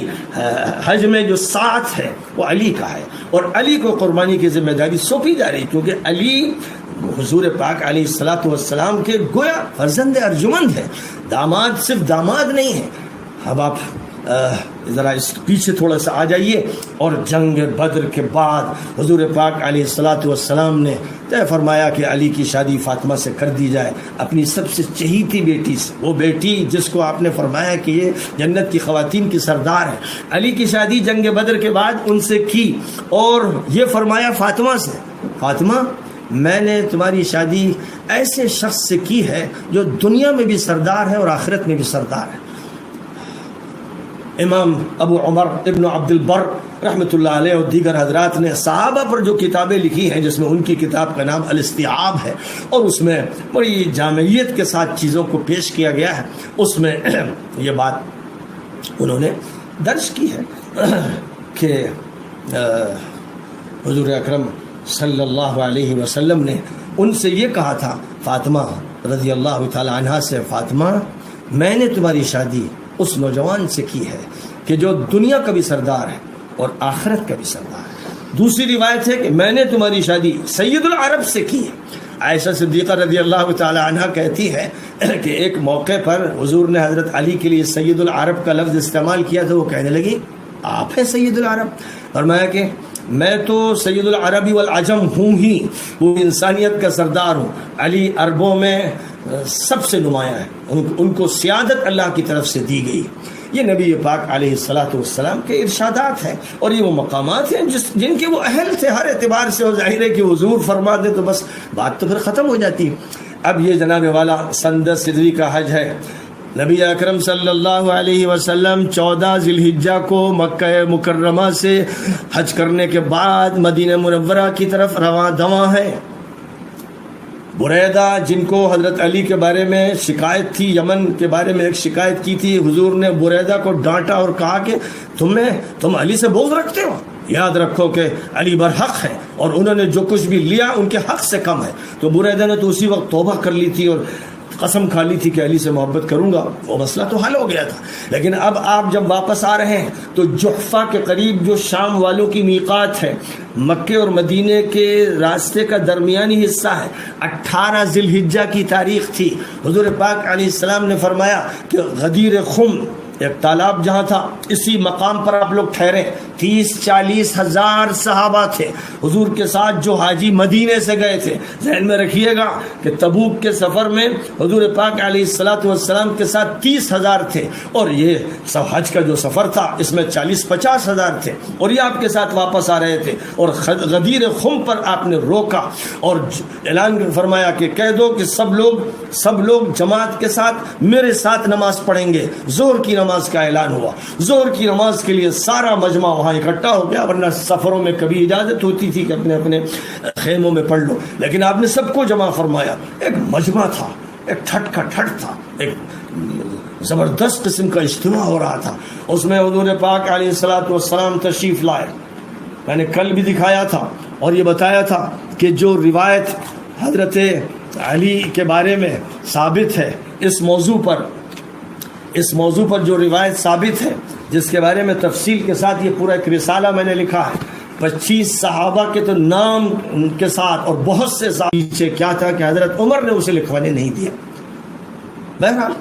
یہ معاملہ ہم اللہ کے حوالے کرتے ہیں۔ حضرت عبداللہ ابن عباس روتے تھے اس جمعرات کو یاد کر کے، روتے تھے، تڑپتے تھے، یوم الخمیس ہما یوم الخمیس، ہائے وہ جمعرات کا دن، کاش کے حضور لکھ دیتے، کوئی رکاوٹ نہ ڈالی جاتی تو جو بات بھی ہوتی ابو بکر کی خلافت لکھواتے یا کسی کے لکھواتے، جھگڑوں سے امت کو نجات مل جاتی، لیکن یہ نہیں ہونے دیا گیا اور یہ اللہ کے حوالے۔ بہرحال اب اس کے بعد جو بھی دور سامنے آیا ہے اس کی تفصیلات میں مجھے نہیں جانا ہے، مجھے تو اب یہ بتانا ہے کہ حضرت علی رضی اللہ تعالیٰ عنہ کا جہاں تک تعلق ہے، جب وہ خلیفہ بنے اور خلافت کے سر سے پیر تک وہ مستحق تھے، اور حضرت عمر رضی اللہ تعالیٰ عنہ سے یہ بات نقل کی گئی ہے، حضرت عبداللہ ابن عباس رضی اللہ تعالیٰ عنہما نے اس بات کو نقل کیا ہے کہ حضرت عمر رضی اللہ تعالیٰ عنہ کا یہ کہنا تھا کہ خلافت کا اگر کوئی مستحق ہے تو وہ علی ہے، اور علی ہی ہیں جو صحیح راستے پر لوگوں کو لے کر چل سکتے ہیں۔ جب حضرت ابن عباس نے اس پر یہ کہا کہ پھر آپ کیوں نہیں فیصلہ کر دیتے کہ وہ خلافت کے ذمہ دار بنے، تو حضرت عمر نے جو عذر پیش کیا کہ میں اب اپنے اوپر یہ ذمہ داری نہیں لینا چاہتا کہ میں نے تعین کر دیا، اس لیے بس میں تو اب یہ چاہتا ہوں کہ ایک کمیٹی بنا دوں اور وہ کمیٹی فیصلہ کرے۔ میری رائے بہرحال یہی ہے کہ علی سے زیادہ کوئی مستحق نہیں ہے اور علی سے زیادہ کوئی برحق نہیں ہے، اور صراط مستقیم پر اگر کوئی لے کے چل سکتا ہے تو وہ صرف علی ہی ہے۔ حضرت عثمان کے بارے میں حضرت عبداللہ ابن عباس نے پوچھا تو کہا کہ ان سے جو مجھے ڈر ہے کہ وہ اپنے خاندان کے نااہل لوگوں کو حکمراں بنا دیں گے، جس کی وجہ سے بغاوت پھوٹے گی اور پھر ان کے خلاف کارروائی ہوگی۔ یہ بات صراحت سے حضرت عمر ابن الخطاب نے کہہ دی۔ امام ابو عمر ابن عبد البر تمام محدثین کے نزدیک متفق علیہ شخصیت ہے، کسی نے نہ تو الاستیعاب پر کلام کیا، اور الاستیعاب کو سب نے تسلیم کیا، اس کی صحت کو، اس کی متانت کو، اس کی وثاقت کو، اور ابن عبد البر کو تو حنفیہ، مالکیہ، شافعیہ، حنابلہ سب مانتے ہیں کہ اللہ تعالیٰ نے علم و عمل کے بڑے مقام سے ان کو نوازا تھا، لہذا جو روایتیں انہوں نے ذکر کی ہیں وہ روایتیں کافی و شافی ہیں۔ تمام تفصیلات سندوں کی اور تخریجات میں نے ذکر نہیں کی، لیکن میں نے ان کی 4 جلدوں والی کتاب کا خلاصہ پیش کر دیا ہے۔ کاش کہ ہمارے طلباء، ہمارے نوجوان پڑھے لکھے لوگ ضرور اس کتاب کو پڑھ لیں، اگر وہ اس سے واقف ہو جائیں اور حدیث ثقلین سے واقف ہو جائیں، اور اس کے بعد پھر سیرت سیدنا علی کو پڑھ لیں اور سیرت فاطمہ کو پڑھ لیں اور سیرت حسین کو، سیرت حسن کو پڑھ لیں، اور سیر اسی میں پھر اہل بیت النبی کی جو سیرتیں ہیں ان کو پڑھ لیں تو ان کے دماغ روشن ہو جائیں گے۔ بہرحال مسئلہ پھر یہی آ جاتا ہے کہ وقت ساتھ نہیں دیتا، اور حضرت علی کے جو فضائل ہیں ان کے بارے میں جو خاص خاص باتیں ارشاد فرمائی گئی ہیں ان کے بارے میں صرف چند باتیں میں اس وقت چاہتا ہوں کہ ذکر کر دوں تاکہ بالکل بات خالی نہ رہنے پائے، ہمارے سامنے کچھ نہ کچھ حقائق آ جائیں۔ حضور پاک علیہ الصلاۃ والسلام نے ان کے بارے میں کیا کیا باتیں ارشاد فرمائیں۔ حضرت سلمان فارسی کہتے ہیں کہ علی سب سے پہلے حوض کوثر پر حاضر ہوں گے، وہ سب سے پہلے ایمان لائے۔ حدیث مرفوع میں آیا ہے کہ حضور پاک علیہ السلام نے فرمایا علی حوض کوثر پر سب سے پہلے حاضر ہوں گے۔ اور اسی طرح جب سیدۃ النساء العالمین حضرت فاطمہ سے حضور پاک علیہ الصلاۃ والسلام نے ان کی شادی کی تو فرمایا کہ تمہارے شوہر دنیا اور آخرت میں سردار ہیں، وہ سب سے پہلے اسلام لائے، سب سے زیادہ علم رکھتے ہیں، سب سے زیادہ حلم و بردباری سے متصف ہیں۔ اور غدیر خم والی روایت تو میں بتا ہی چکا ہوں کہ 25 سے اوپر صحابہ کرام نے تواتر سے بیان کیا۔ اور جب آیت کریمہ انما یرید اللہ لیذھب عنکم الرجس اہل البیت ویطہرکم تطہیرا نازل ہوئی تو حضور پاک علیہ الصلاۃ والسلام نے حضرت علی کو، فاطمہ کو، حسن کو اور حسین کو، جب کہ آپ حضرت ام سلمہ کے گھر میں تھے، بلایا اور فرمایا اے اللہ یہ میرے اہل بیت ہیں، ان سے گندگی دور فرما اور ان کی مکمل تطہیر فرما۔ حضور پاک علیہ الصلاۃ والسلام سے متعدد صحابہ نے روایت کیا ہے کہ حضور نے حضرت علی سے فرمایا لا يحبك الا مؤمن ولا يبغضك الا منافق، تم سے وہی محبت کرے گا جو مومن ہوگا، اور تم سے جو بغض رکھے گا وہ منافق ہوگا۔ اور حضور پاک علیہ السلام نے حضرت علی سے فرمایا یہلک فیک رجلان محب مفرط وکذاب مفتر، دو قسم کے لوگ تمہارے سلسلے میں تباہ و برباد ہو جائیں گے، ایک وہ جو محبت میں غلو کریں گے، ایک جھوٹے افترا پردازی کرنے والے لوگ۔ حضور پاک علیہ السلام نے فرمایا تھا من احب علی فقد احبنی ومن ابغض علی فقد ابغضنی ومن آذى علی فقد آذانی ومن آذانی فقد آذى اللہ۔ فرمایا تھا کہ جو علی سے محبت کرے گا وہ مجھ سے کرے گا، جو علی سے بغض رکھے گا وہ مجھ سے بغض رکھتا ہے، جو علی کو تکلیف دے گا وہ مجھے تکلیف دے گا، جو مجھے تکلیف دے گا وہ اللہ کو تکلیف دیتا ہے۔ یہ حضور پاک علیہ الصلاۃ والسلام کے بیانات ہیں۔ عبد الملک ابن ابی سلیمان کہتے ہیں کہ میں نے حضرت عطا سے پوچھا کیا صحابہ میں حضرت علی سے زیادہ کوئی صاحب علم تھا؟ کہنے لگے خدا کی قسم ان سے زیادہ کوئی علم نہیں رکھتا تھا۔ حضرت عبداللہ ابن عباس کہتے ہیں خدا کی قسم حضرت علی کو علم کے 10 حصوں میں سے 9 حصے دیے گئے، اور خدا کی قسم 10ویں حصے میں بھی وہ تمہارے ساتھ شریک ہیں۔ یہ اور حضرت علی کے اتنے فضائل ہیں۔ حضرت جابر کہتے ہیں حضور کے خاص صحابی جلیل القدر صحابی حضرت جابر کہتے ہیں ہم لوگ منافقوں کو حضرت علی سے بغض کی وجہ سے پہچان لیتے تھے۔ اگر کسی کے دل میں حضرت علی کے بارے میں محبت نہیں ہے بلکہ نفرت ہے، بغض ہے، تو وہ منافق ہے۔ یہ طے شدہ بات تھی، یعنی ہم صحابہ سب کا یہی معاملہ تھا کہ ہم یہ دیکھتے تھے کہ علی سے کون محبت کرتا ہے کون نہیں کرتا ہے، تو جو علی کے بارے میں دل میں کچھ رکھتا ہے وہ منافق ہے۔ ابو قیس داری کہتے ہیں میں نے لوگوں کو اس حال میں پایا کہ ان کے 3 طبقات تھے۔ جو دیندار لوگ تھے وہ حضرت علی سے محبت کرتے تھے، اور دنیا دار معاویہ سے محبت کرتے تھے، اور خوارج تھے جو سب سے الگ تھے۔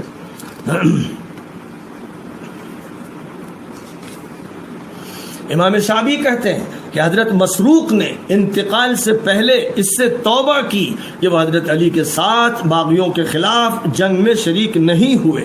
حضرت عبداللہ ابن عمر سے کئی سندوں سے منقول ہے کہ وہ فرماتے تھے انتقال سے پہلے اگر کسی چیز کا مجھے افسوس ہے تو اس کا کہ میں نے حضرت علی کے ساتھ باغیوں سے جنگ کیوں نہیں کی۔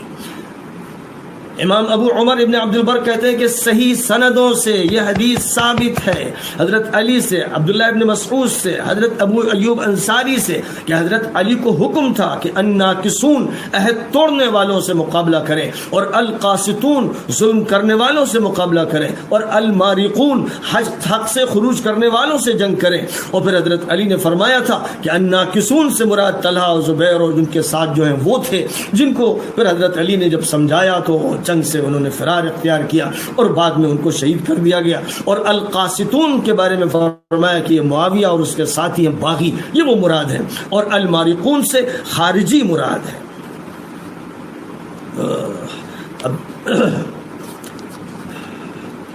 امام ابن جریر طبری بیان کرتے ہیں کہ حضرت سہل ابن سعد ساعدی بڑے جلیل القدر صحابی ہیں، ان سے یہ کہا گیا کہ مدینے کے گورنر آپ کو بلانا چاہتے ہیں تاکہ آپ ممبر پر علی پر سب و شتم کریں۔ یہ حدیث ہے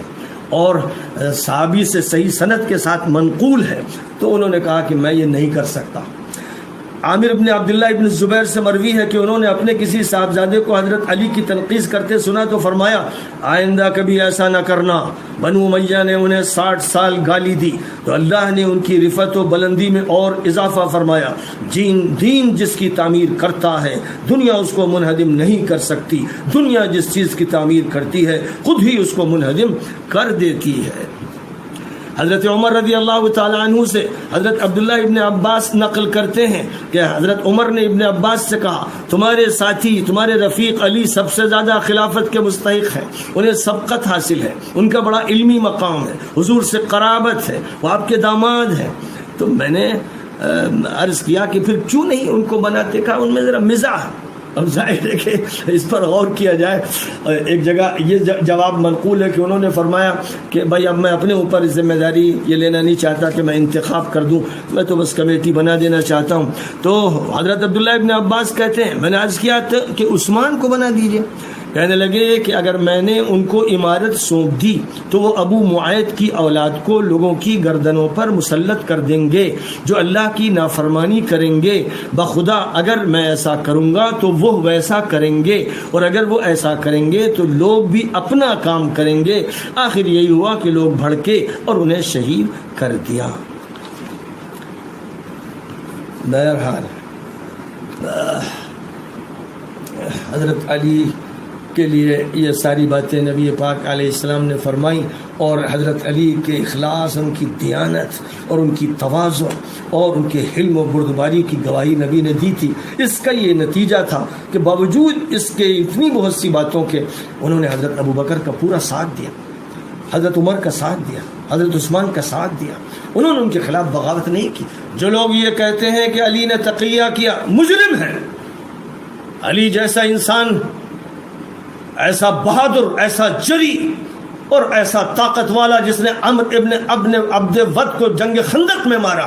وہ ڈرتا.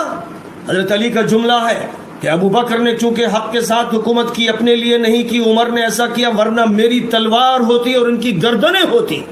اگر یہ غلط کرتے، اگر ان کی سیاست صحیح نہ ہوتی تو میں انہیں چین سے نہ بیٹھنے دیتا. لیکن چونکہ انہوں نے صحیح بنیادوں پر اور اپنی ذات سے بلند ہو کر اللہ کے لیے کام کیا، اس لیے میں نے ان کی مدد کی. یہ حضرت علی کا صاف بیان ہے. اس لیے شیعوں سے کہتا ہوں کہ غلط باتوں سے توبہ کرو اور ابو بکر و عمر اور عثمان کی جو حیثیت ہے اس کو تسلیم کرو. ہاں، علی کے خلاف جنہوں نے بغاوت کی، جنہوں نے اپنے بدماش لونڈے کو امت پر مسلط کیا، ان کے ساتھ تعلق رکھنے والا کل قیامت میں پکڑا جائے گا، خدا کی قسم پکڑا جائے گا. جن کے بارے میں حضور نے فرمایا تھا کہ علی تمہیں ان سے جنگ کرنا ہے، اور جن کے بارے میں حضرت علی سے جب کہا گیا کہ ان کو موقع دے دیجئے شام کا کچھ دن کے لیے، تو حضرت علی نے فرمایا ما کنت متخذ المضلین عضدا، ان گمراہ کن لوگوں کو میں اپنا مددگار نہیں بنا سکتا. حضرت حسن رضی اللہ تعالی عنہ سے جس وقت یہ کہا گیا، جب 6 مہینے حکومت کرنے کے بعد انہوں نے فیصلہ کیا کہ اب سیاست انہی کے حوالے کر دی جائے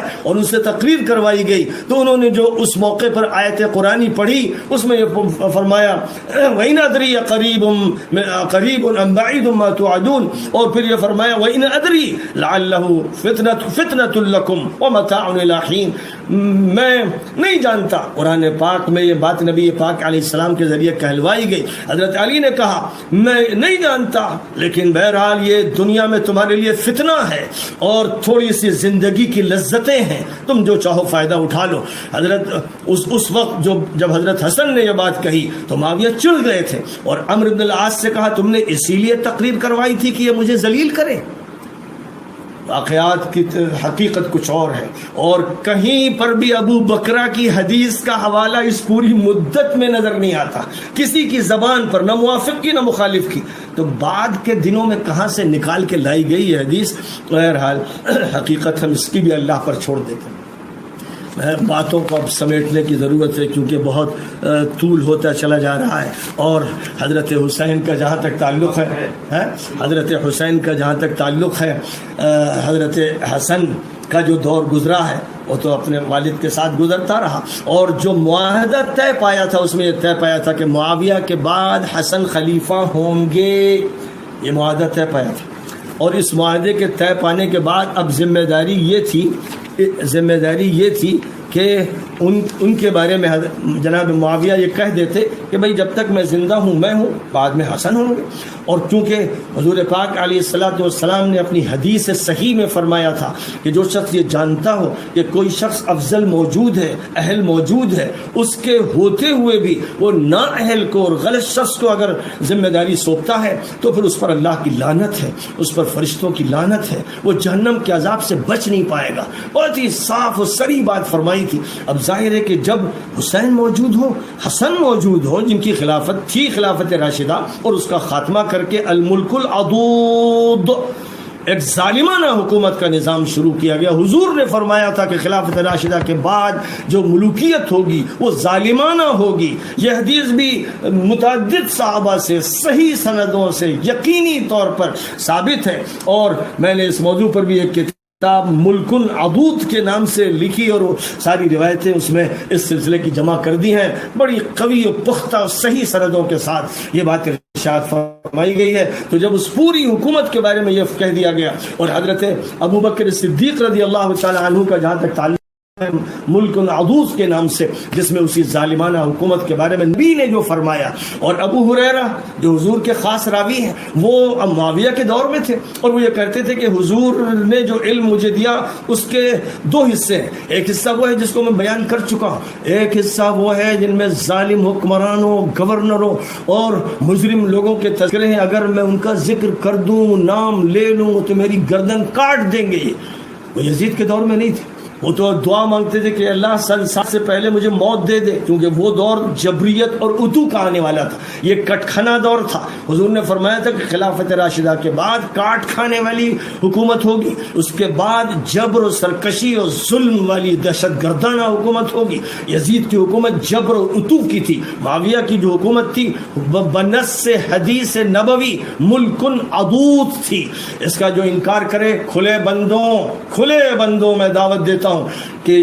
میں نے ایک موقع پر سعودیہ کے بارے میں کہا تھا کہ میں مباہلے کے لیے تیار ہوں، اس وقت سلفیوں کو میں نے چیلنج کیا تھا، آج پھر میں چیلنج کرتا ہوں۔ بڑی شخصیت کو، چھوٹے بچوں اور چھوٹے لوگوں کو تو ظاہر ہے کہ منہ لگانا ہی مناسب نہیں، لیکن جس طرح اس وقت نجران کے بادشاہ کو چیلنج کیا گیا تھا، آج بھی جو بڑے ذمہ دار ہیں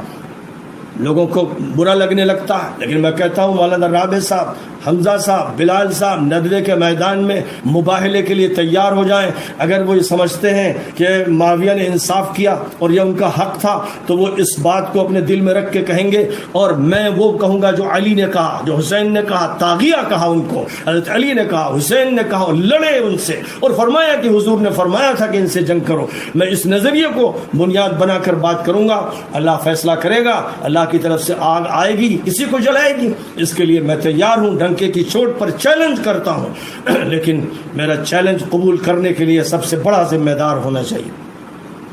بہرحال جہاں تک تعلق ہے حضرت حسن کا، تو حضرت حسن نے صرف اس لیے کہ امت کا مزید خون نہ بہے، اور میں یہ سیاست نہیں چاہتا، میں دستبردار ہوتا ہوں۔ جو لوگ حضرت حسن کی طرف اپنی نسبت کرتے ہیں ان کو دستبردار ہونا سیکھنا چاہیے۔ جس طرح حضرت حسن نے حکومت چھوڑ دی، ان کے ہاتھ میں تھی، وہ حضرت علی کے بعد خلیفہ راشد تھے، لیکن سب کچھ چھوڑ کر مدینہ منورہ چلے گئے اور اللہ کی عبادت میں مشغول ہو گئے، اللہ کے لیے کیا انہوں نے۔ تو میں بھی کہتا ہوں ان لوگوں سے جو حضرت حسن کی طرف نسبت کر کے اپنے کو حسنی کہتے ہیں کہ یہ سبق کیوں نہیں پڑھا تم نے؟ تم بھی دستبردار ہو جاؤ، عہدوں سے الگ ہو جاؤ، منصب سے الگ ہو جاؤ، پیسوں کے چکر سے الگ ہو جاؤ، اللہ والے بن جاؤ۔ اس سے بہتر کیا طریقہ ہے؟ حضرت حسن کی بہترین مثال ہے۔ حضرت امام ابو عمر ابن عبد البر کہتے ہیں، یہ حضرت حسن نے فرمایا تھا، مجھے معلوم ہے کہ میرے لیے کس میں نفع ہے اور کس میں ضرر، میں تو امت محمد پر حکومت کے لیے اس کو پسند نہیں کرتا کہ خون کا ایک قطرہ بھی بہے۔ حضرت عثمان کی نصرت و مدد کے لیے انہوں نے پہل کی تھی، اور حضرت علی کی شہادت کے بعد 40,000 سے زیادہ لوگوں نے ان سے بیعت کی تھی۔ یہ وہ لوگ تھے جنہوں نے پہلے حضرت علی کے ہاتھ پر موت کی بیعت کی تھی، اور یہ سب لوگ حضرت حسن کے فرما بردار اور علی سے زیادہ ان سے محبت کرنے والے تھے۔ یہ صورتحال تھی۔ ابن شوذب کہتے ہیں کہ حضرت علی کی شہادت کے بعد حضرت حسن حجاز اور عراق کے لشکر کو لے کر آ گئے، اور معاویہ شامیوں کو لشکر لے کر بڑھے، دونوں کا آمنا سامنا ہوا۔ حضرت حسن نے جنگ پسند نہ کی، اور معاویہ نے اس بات پر معاہدہ کر لیا کہ ان کے بعد وہی خلیفہ ہوں گے۔ یہ بات بھی طے کر دی گئی، اور شرحبیل ابن سعد کہتے ہیں کہ حسن ابن علی 8 مہینے تک خلیفہ رہے، وہ معاویہ کو حکومت سونپنے کے لیے تیار نہیں تھے۔ اسی سال مغیرہ ابن شعبہ نے حج کے امیر کا فریضہ انجام دیا، حالانکہ ان کو کسی نے امیر الحج نہیں بنایا تھا۔ علماء کا، ابو عمر ابن عبد البر لکھتے ہیں، علماء کا اس پر اتفاق ہے کہ حضرت حسن نے معاویہ کی زندگی بھر کے لیے ان کو حکومت سونپی تھی، اس کے بعد پھر ان کی خلافت ہونی تھی، اسی پر اتفاق ہوا تھا، اور حضرت حسن نے حکومت کی طلب میں خون بہانے سے اس معاہدے کو زیادہ ترجیح دی تھی، حالانکہ وہ اپنے کو خلافت کا زیادہ حقدار سمجھتے تھے۔ اور مزید آگے بڑھیں، حضرت قتادہ بیان کرتے ہیں کہ حضرت حسین بیماری میں حضرت حسن کے پاس آئے تو ان سے حضرت حسن نے کہا مجھے 3 مرتبہ زہر دیا گیا، لیکن اس مرتبہ سب سے زیادہ سخت اور تیز اثر والا زہر دیا گیا، میرا جگر کٹ رہا ہے۔ حضرت حسین نے دریافت کیا کہ بھائی صاحب کس نے آپ کو زہر دیا؟ حضرت حسن نے کہا کہ تم سوال کرتے ہو کیا تم ان سے جنگ کرو گے؟ میں ان کو اللہ کے حوالے کرتا ہوں، میں ان کو اللہ کے حوالے کرتا ہوں۔ حضرت قتادہ اور حضرت ابو بکر ابن حفص کہتے ہیں کہ حضرت حسن کو زہر دیا گیا، ان کی بیوی جعدہ بنت الاشعث ابن قیس کندی نے زہر دیا۔ ایک طبقہ یہ کہتا ہے، ابو عمر ابن عبد البر کہتے ہیں، محدث جلیل جن کی محدثیت پر، تاریخیت پر، علم پر، فضل پر، کمال پر تمام علماء امت کا اتفاق ہے، وہ کہتے ہیں ایک طبقہ یہ کہتا ہے یہ کارروائی معاویہ کی سازش سے ہوئی، انہوں نے اس کے لیے پیسے بھی خرچ کیے اور جعدہ کی دیگر سوکنیں بھی تھیں۔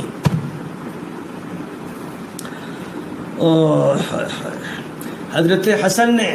اپنی اس بیماری کی حالت میں حضرت حسین سے کہا کہ جاؤ عائشہ صدیقہ سے درخواست کرو کہ حسن اب انتقال کے قریب ہے، وہ چاہتے ہیں کہ اپنے نانا کے پاس ان کی تدفین ہو۔ حضرت حسین حضرت عائشہ کے پاس گئے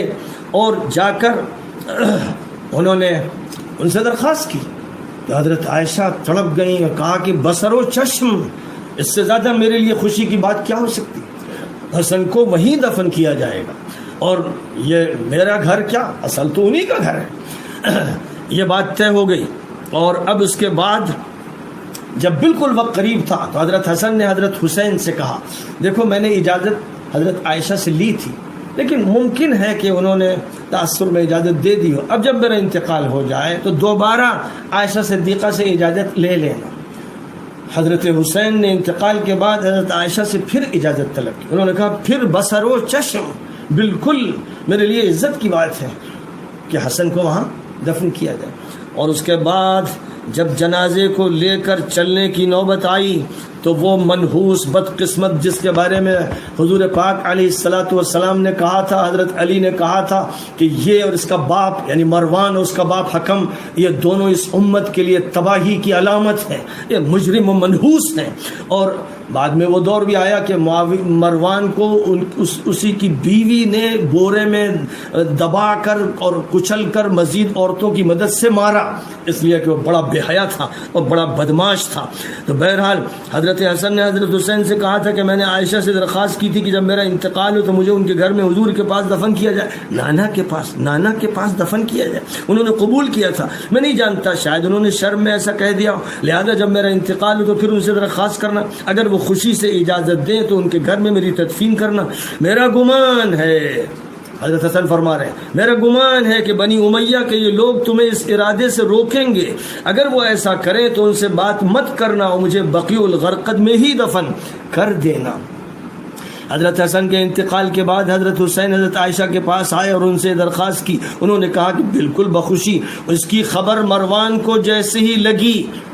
یہ ابو عمر ابن عبد البر لکھ رہے ہیں، پھر ذہن میں رکھیے گا، یہ خبر جیسے ہی لگی اس نے کہا، مروان نے کہا حسین بھی غلط کہتے ہیں اور عائشہ بھی،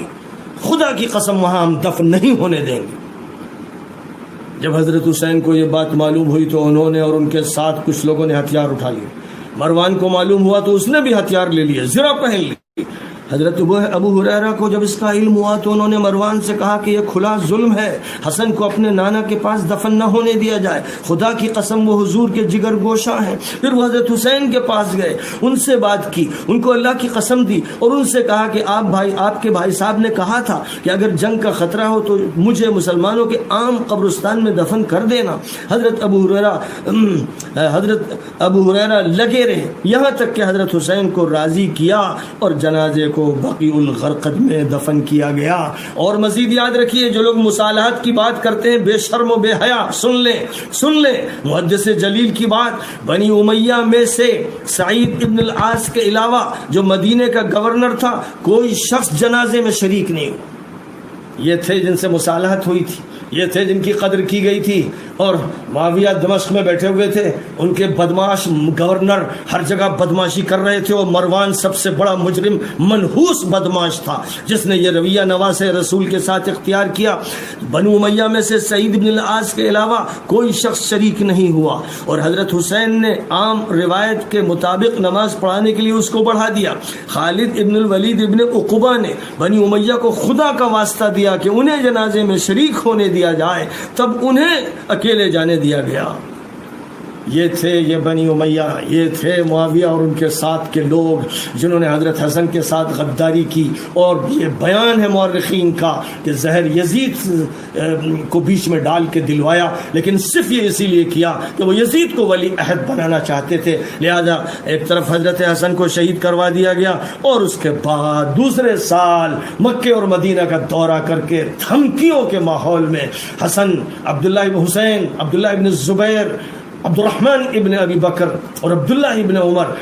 ان سب کو دھمکا کر یہ کہا گیا کہ ہم یزید کے بارے میں ولی عہدی کا اعلان کریں گے، اگر تم میں سے کسی نے زبان کھولی تو اس کی گردن کاٹ دیں گے۔ یہی وہ معاملات تھے جن کی وجہ سے عبداللہ ابن زبیر فرار اختیار کر کے مکے چلے گئے، حضرت حسین نے اپنی جان بچائی، سب اپنی جان بچاتے رہے، اور ابو بکر کے بیٹے عبد الرحمن نے رو در رو معاویہ سے کہا تو قیصریت چلائے گا، تو کسریٰ بنے گا،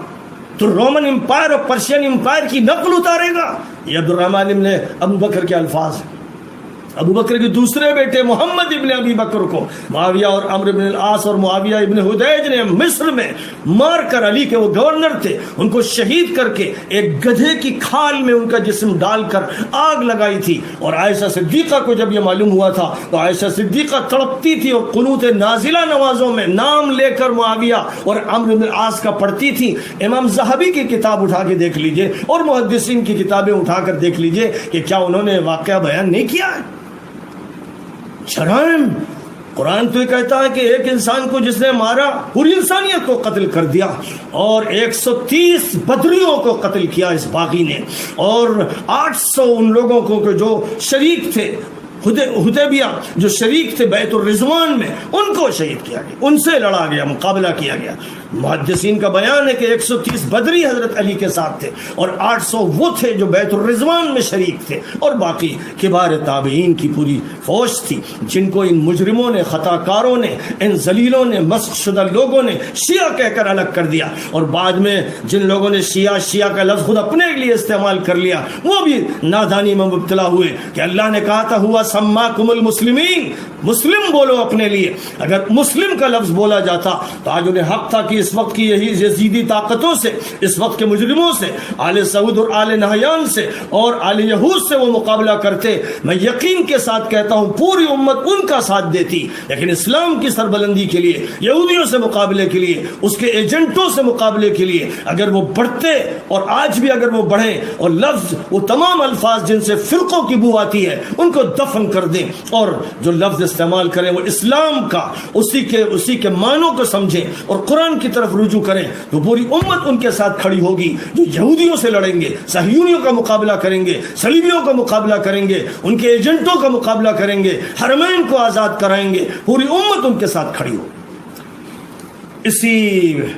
حسینی مشن کے لیے امت کو تیار ہونا ہے۔ یہی وہ مشن ہے جس کی دعوت دینے کے لیے، جس کا پیغام عطا کرنے کے لیے حسین نے جام شہادت نوش کیا تھا۔ حضرت حسین کا جہاں تک تعلق ہے، حضرت حسن کی زندگی، حضرت حسین کی زندگی بس یہ ساتھ ساتھ ہے، اور دونوں علی کے فرزند ارجمند تھے، نبی کے نواسے تھے، چہیتے تھے، لاڈلے تھے، نبی کے خوشبودار پھول تھے، اور کیا کیا تھے، اور فاطمہ جگر گوش رسول کی آنکھوں کا نور تھے، دل کا سرور تھے۔ پوری امت کے لیے وہ سیدہ شباب اہل الجنہ، جنت کے تمام باسیوں کے تمام جوانوں کے سردار ہوں گے۔ نبی نے یہ بات جب کہہ دی تھی تو حجۃ الوداع سے واپس آ کر علی کو کھڑا کر کے یہ کہہ دیا تھا کہ اے لوگوں، قرآن اور اہل بیت اور بیٹوں نواسوں کے بارے میں یہ کہہ دیا تھا کہ یہ سید ہوں گے، سرداری ان کی ہوگی، قیادت ان کی ہوگی۔ گویا اس کا اعلان کر دیا گیا تھا، اور امت کی ذمہ داری تھی، پہلے ذمہ داری تھی کہ حسن کو ذمہ داری سونپی جاتی، زہر نہ دیا جاتا، وہ ملعون، وہ خبیث جن پر فرشتوں کی لعنت ہے، صبح شام لعنت ہے، تا قیامت لعنت رہے گی، اور یہ دھتکارے جائیں گے حوض کوثر سے جنہوں نے یہ جرم کیا حضور کے نواسوں کے ساتھ، حضرت حسن کو زہر دیا، اور حضرت حسین کے ساتھ وہ کیا جو سردار شہداء، جو سید الشہداء حضرت حمزہ کے ساتھ کیا، حسین کے نانا کے چچا کے ساتھ، اپنے والد کے چچا کے ساتھ جو جرائم کیے اسی خاندان کے لوگوں نے، جن کا اسلام معتبر نہیں رہا۔ اور لکھنے والے لکھتے ہیں، کن کن چیزوں کے حوالے دیے جائیں، لکھنے والے یہ بات لکھتے ہیں کہ جس وقت ابو بکر کی بیعت ہوئی ہے اور اس بیعت کے بعد ایک بے چینی کچھ حلقوں میں رہی ہے، تو لکھتے ہیں، حضرت ابو عمر ابن عبد البر لکھتے ہیں، بعض حضرات کی رائے ہے کہ ابو سفیان منافقوں کا مرجع اور ملجا تھے، اور جس وقت عباس کی وجہ سے انہوں نے اسلام قبول کیا تھا اس وقت وہ ناگواری کے ساتھ اسلام لائے تھے۔ بخاری کی روایت میں اس کی صراحت موجود ہے، اور حضرت عبداللہ ابن مبارک جیسا جلیل القدر محدث اور فقیہ اور امام کہتا ہے کہ جب حضرت ابو بکر کی بیعت ہوئی تو ابو سفیان حضرت علی کے پاس آئے اور کہنے لگے کہ یہ چھوٹا خاندان آپ لوگوں پر غالب آ گیا، میں تو اگر چاہوں تو خدا کی قسم گھڑ سواروں اور پیدل دستوں سے مدینہ کو بھر دوں۔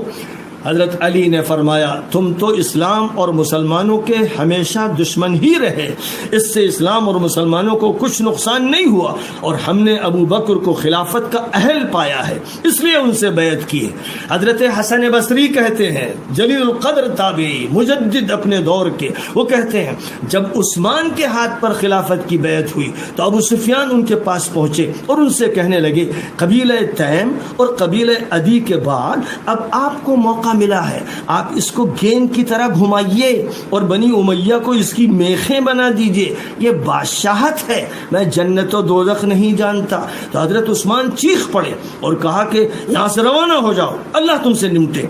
یہ روایت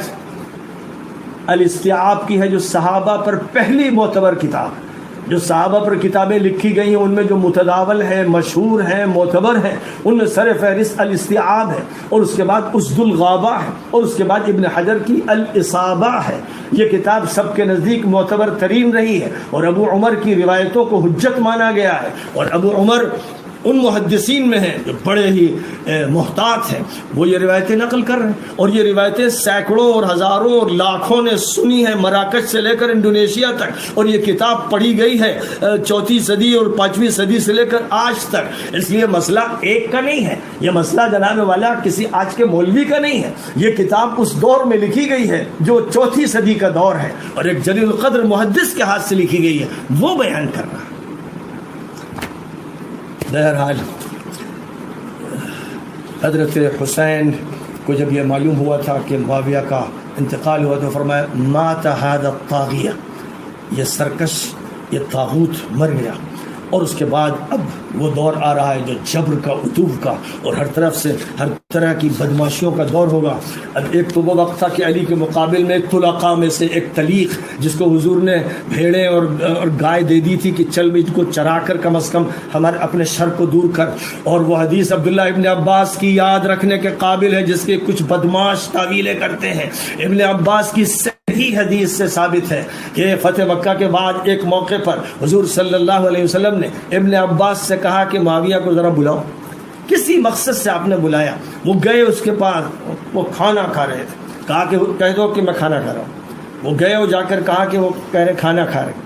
حضور نے پھر انتظار کیا، اور حضور کے یہاں سے یہ بات کہی جا چکی تھی کہ اذان اور اقامت میں اتنا فرق رکھو جس میں آدمی کھانا کھا لے، وہ تقریباً 15 منٹ کا فصل۔ تو حضور نے انتظار کیا، یقیناً 15 منٹ کے لگ بھگ انتظار کیا ہوگا۔ پھر عبداللہ ابن عباس سے کہا کہ جاؤ اب بلا کے لاؤ۔ عبداللہ ابن عباس پہنچے تو پھر ان کو یہ جواب دیا کہہ دو کہ کھانا کھا رہے. حضور پر کیا گزری ہوگی کہ حضور کے بارے میں تو یہ فرمایا گیا کہ اگر تم نماز بھی پڑھ رہے ہو اور حضور بلائیں تو نماز توڑ دو, حضور کے پاس پہنچ جاؤ. یہ مقام ہے نبی کا. لیکن دوسری مرتبہ پھر حضور نے انتظار کیا, کس طرح صبر کیا ہوگا اور کیسا غصہ آپ کے دل میں ہوگا. لیکن تیسری مرتبہ عبداللہ ابن عباس کو پھر 10-15 منٹ کے فصل سے 45 منٹ سے وہ شخص کھانا کھا رہا تھا اور پھر بھیجا تو جواب ملا کہ کہہ دو کہ کھانا کھا رہے. اب آپ سوچئے کہ وہ نبی جو سب کے ساتھ عفو درگزر کا معاملہ کرتے تھے, جنہوں نے عفو درگزر کا معاملہ وحشی کے ساتھ کیا, ہند کے ساتھ کیا, اکرمہ کے ساتھ کیا, ابو سفیان کے ساتھ کیا, آپ نے اس وقت بددعا کے جملے کہے اور میں اللہ کبھی اس کا پیٹ نہ بھرے, اللہ کبھی اس کا پیٹ نہ بھرے. یہ بددعا تمام مورخین اس سے متفق ہیں, یہ بددعا قبول ہوئی. اگر حضور نے کوئی دعا کی تھی جن کے حوالے دیتے ہیں کچھ مکار اور شاطر قسم کے مولوی جو ثابت نہیں ہے, تو وہ قبول نہیں ہوئی دعائیں, جیسے اور بہت سو کے بارے میں نہیں قبول ہوئی. یہ بددعا قبول ہوئی. تمام مورخین متفق ہیں کہ دن بھر میں 7 مرتبہ معاویہ کھانا کھاتے تھے, پیٹ نہیں بھرتا تھا, پیٹ نہیں بھرتا تھا. یعنی نبی کی جو بددعا تھی وہ ایسی لگی کہ عمر بھر یہ حالت رہی. جبکہ پیٹ کے بارے میں نبی نے فرمایا, ہدایت دی ہے کہ کھانا 1/3 پیٹ کھاؤ, 1/3 پیٹ پانی کے لیے رکھو, 1/3 پیٹ سانس کے لیے رکھو. اور یہ فرمایا حضور نے سب سے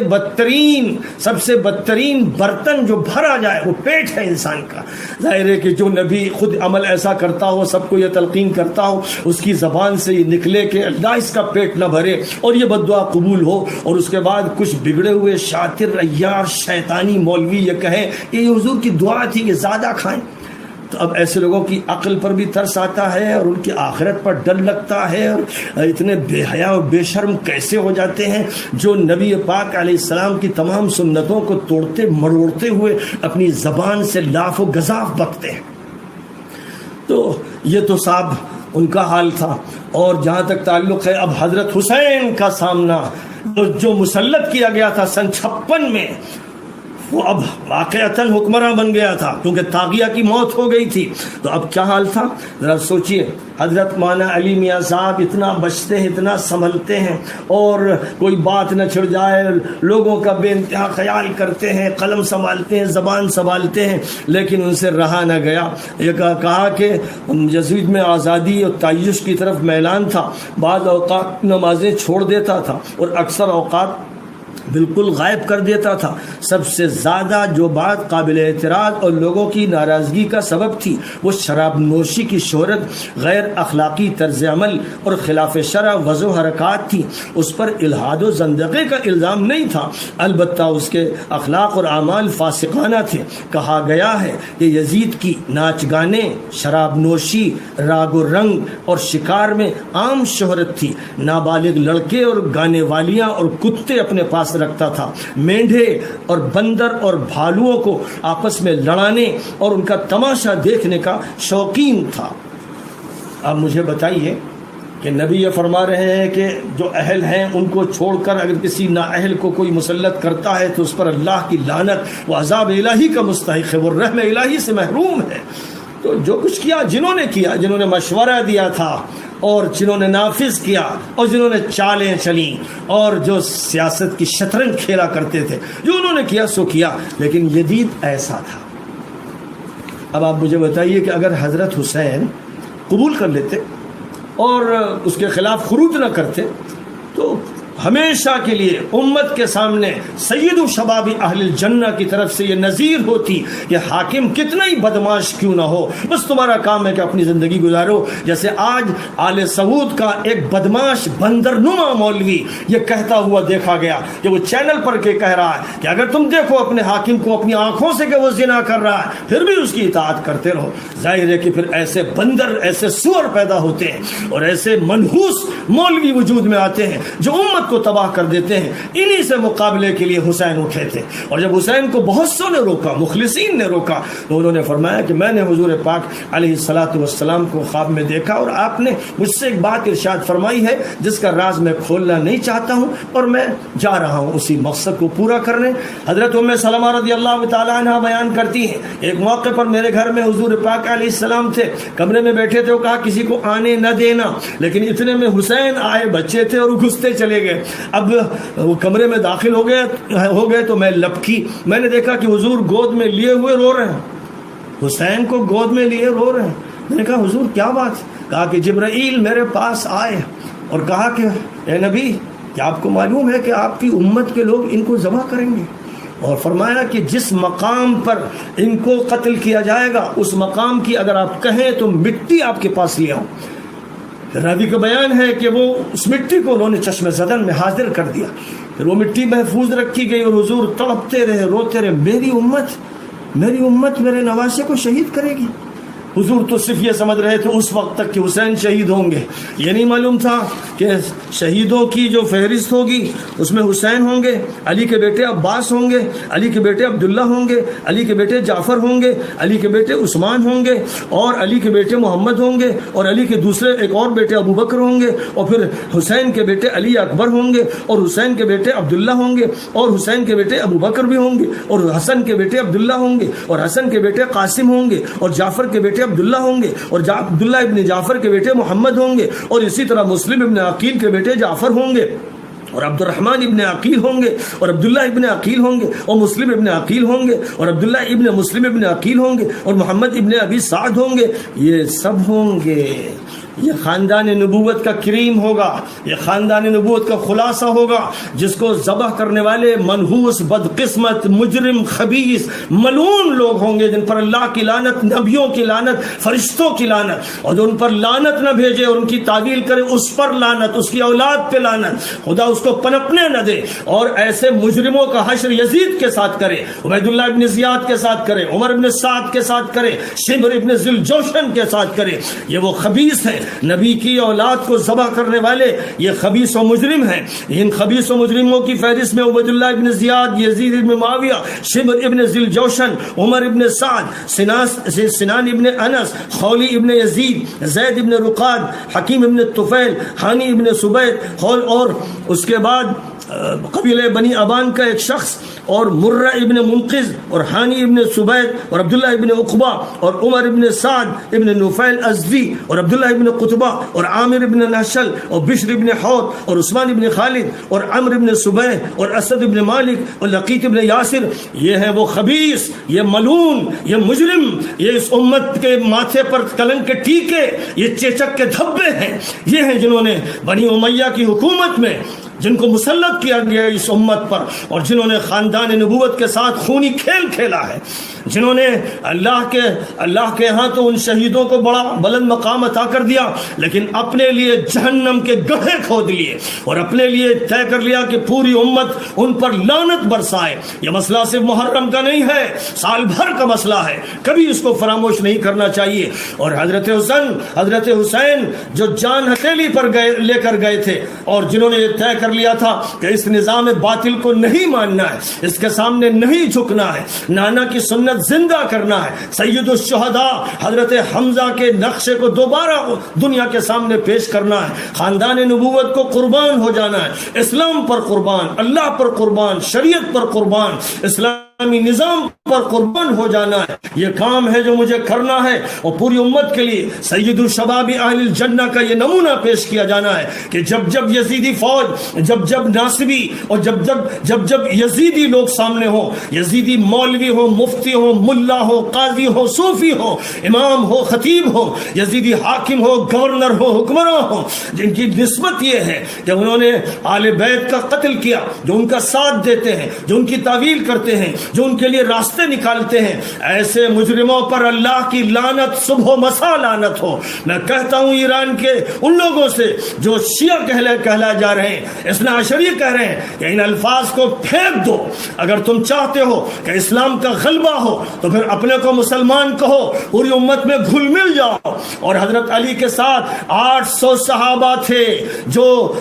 بیت الرضوان میں شریک تھے، اور 130 وہ صحابہ تھے جو جنگ بدر میں شریک تھے۔ ان کو سامنے رکھو۔ جو لوگ تمام صحابہ پر لعن طعن کرتے ہیں، جو ابو بکر و عمر و عثمان پر اور عائشہ صدیقہ پر لعن طعن کرتے ہیں، وہ ملعون ہیں، خبیث ہیں، مجرم ہیں۔ ظاہر ہے کہ علی کے خلاف جنہوں نے بغاوت کی ان پر لعن ہی نہ کرو، ان کے خلاف مقابلہ کرو، جو ان کے وارث ہوں، جو ان کے نمائندہ ہوں۔ اور آج کی اس دنیا میں عرب ملکوں کے وہ سانپ، عرب ملکوں کے وہ ناگ، عرب ملکوں کے وہ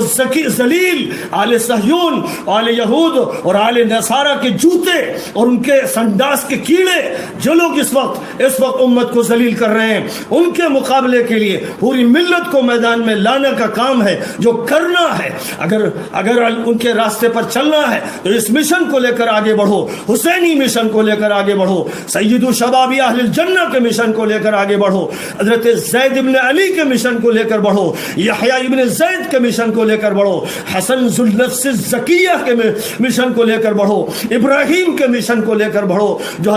حضرت حسن کی اولاد میں تھے۔ حسنیوں سے کہتا ہوں بے شرمی چھوڑ دو اور جبن اور بزدلی ترک کرو، اور دنیا کے چکروں کو چھوڑ کر یزیدی طاقتوں کے مقابلے میں کھڑے ہو جاؤ۔ ملت کو ایک سمجھتے ہوئے، ایک بناتے ہوئے، ایک اتحاد کا نعرہ لگاتے ہوئے اور مضبوط زمین پر کھڑے ہو کر یہ کر لو، قبل اس کے کہ موت دبوچ لے، قبل اس کے کہ توبہ کی توفیق نہ ملے۔ کھل کر کہہ رہا ہوں اور یہ بات دل سے کہہ رہا ہوں، اور یہ سمجھو کہ قرآن کی آیات اور احادیث نبویہ کی روشنی میں کہہ رہا ہوں۔ میں جانتا ہوں کہ جب علی کو گالیاں دی گئیں، میں جانتا ہوں نبی کو دی گئی، میں جانتا ہوں عیسیٰ کو دی گئی، میں جانتا ہوں مریم کو دی گئی علیہم الصلوات والتسلیمات۔ تو اگر مجھے گالیاں دی جاتی ہیں، الحمدللہ اللہ مجھ سے خوش ہے، نبی مجھ سے خوش ہے۔ جو مجرم منافق گالیاں دیں گے، تبصرے کریں گے، مضمون لکھیں گے، ڈر لگتا ہے مجھے، ڈر کے ساتھ کہتا ہوں دیکھ لینا ان کا انجام اچھا نہیں ہوگا۔ وہ خدا کی گرفت میں اور خدا کی پکڑ میں پکڑے جائیں گے۔ وہ وقت آئے گا جب وہ تڑپے شریک تھے حضرت حسین پر ظلم میں، کوئی بوس ہو گیا، کوئی کوہڑی ہو گیا، کسی کے ہاتھ پیر بیکار ہو گئے، کوئی اندھا ہو گیا، ان کے ساتھ بڑے بڑے واقعات پیش آئے، مورخین نے ان واقعات کے تذکرے کیے۔ بس آج کی اس نشست کو اسی پر ختم کرتا ہوں۔ وآخر دعوانا ان الحمد للہ رب العالمین۔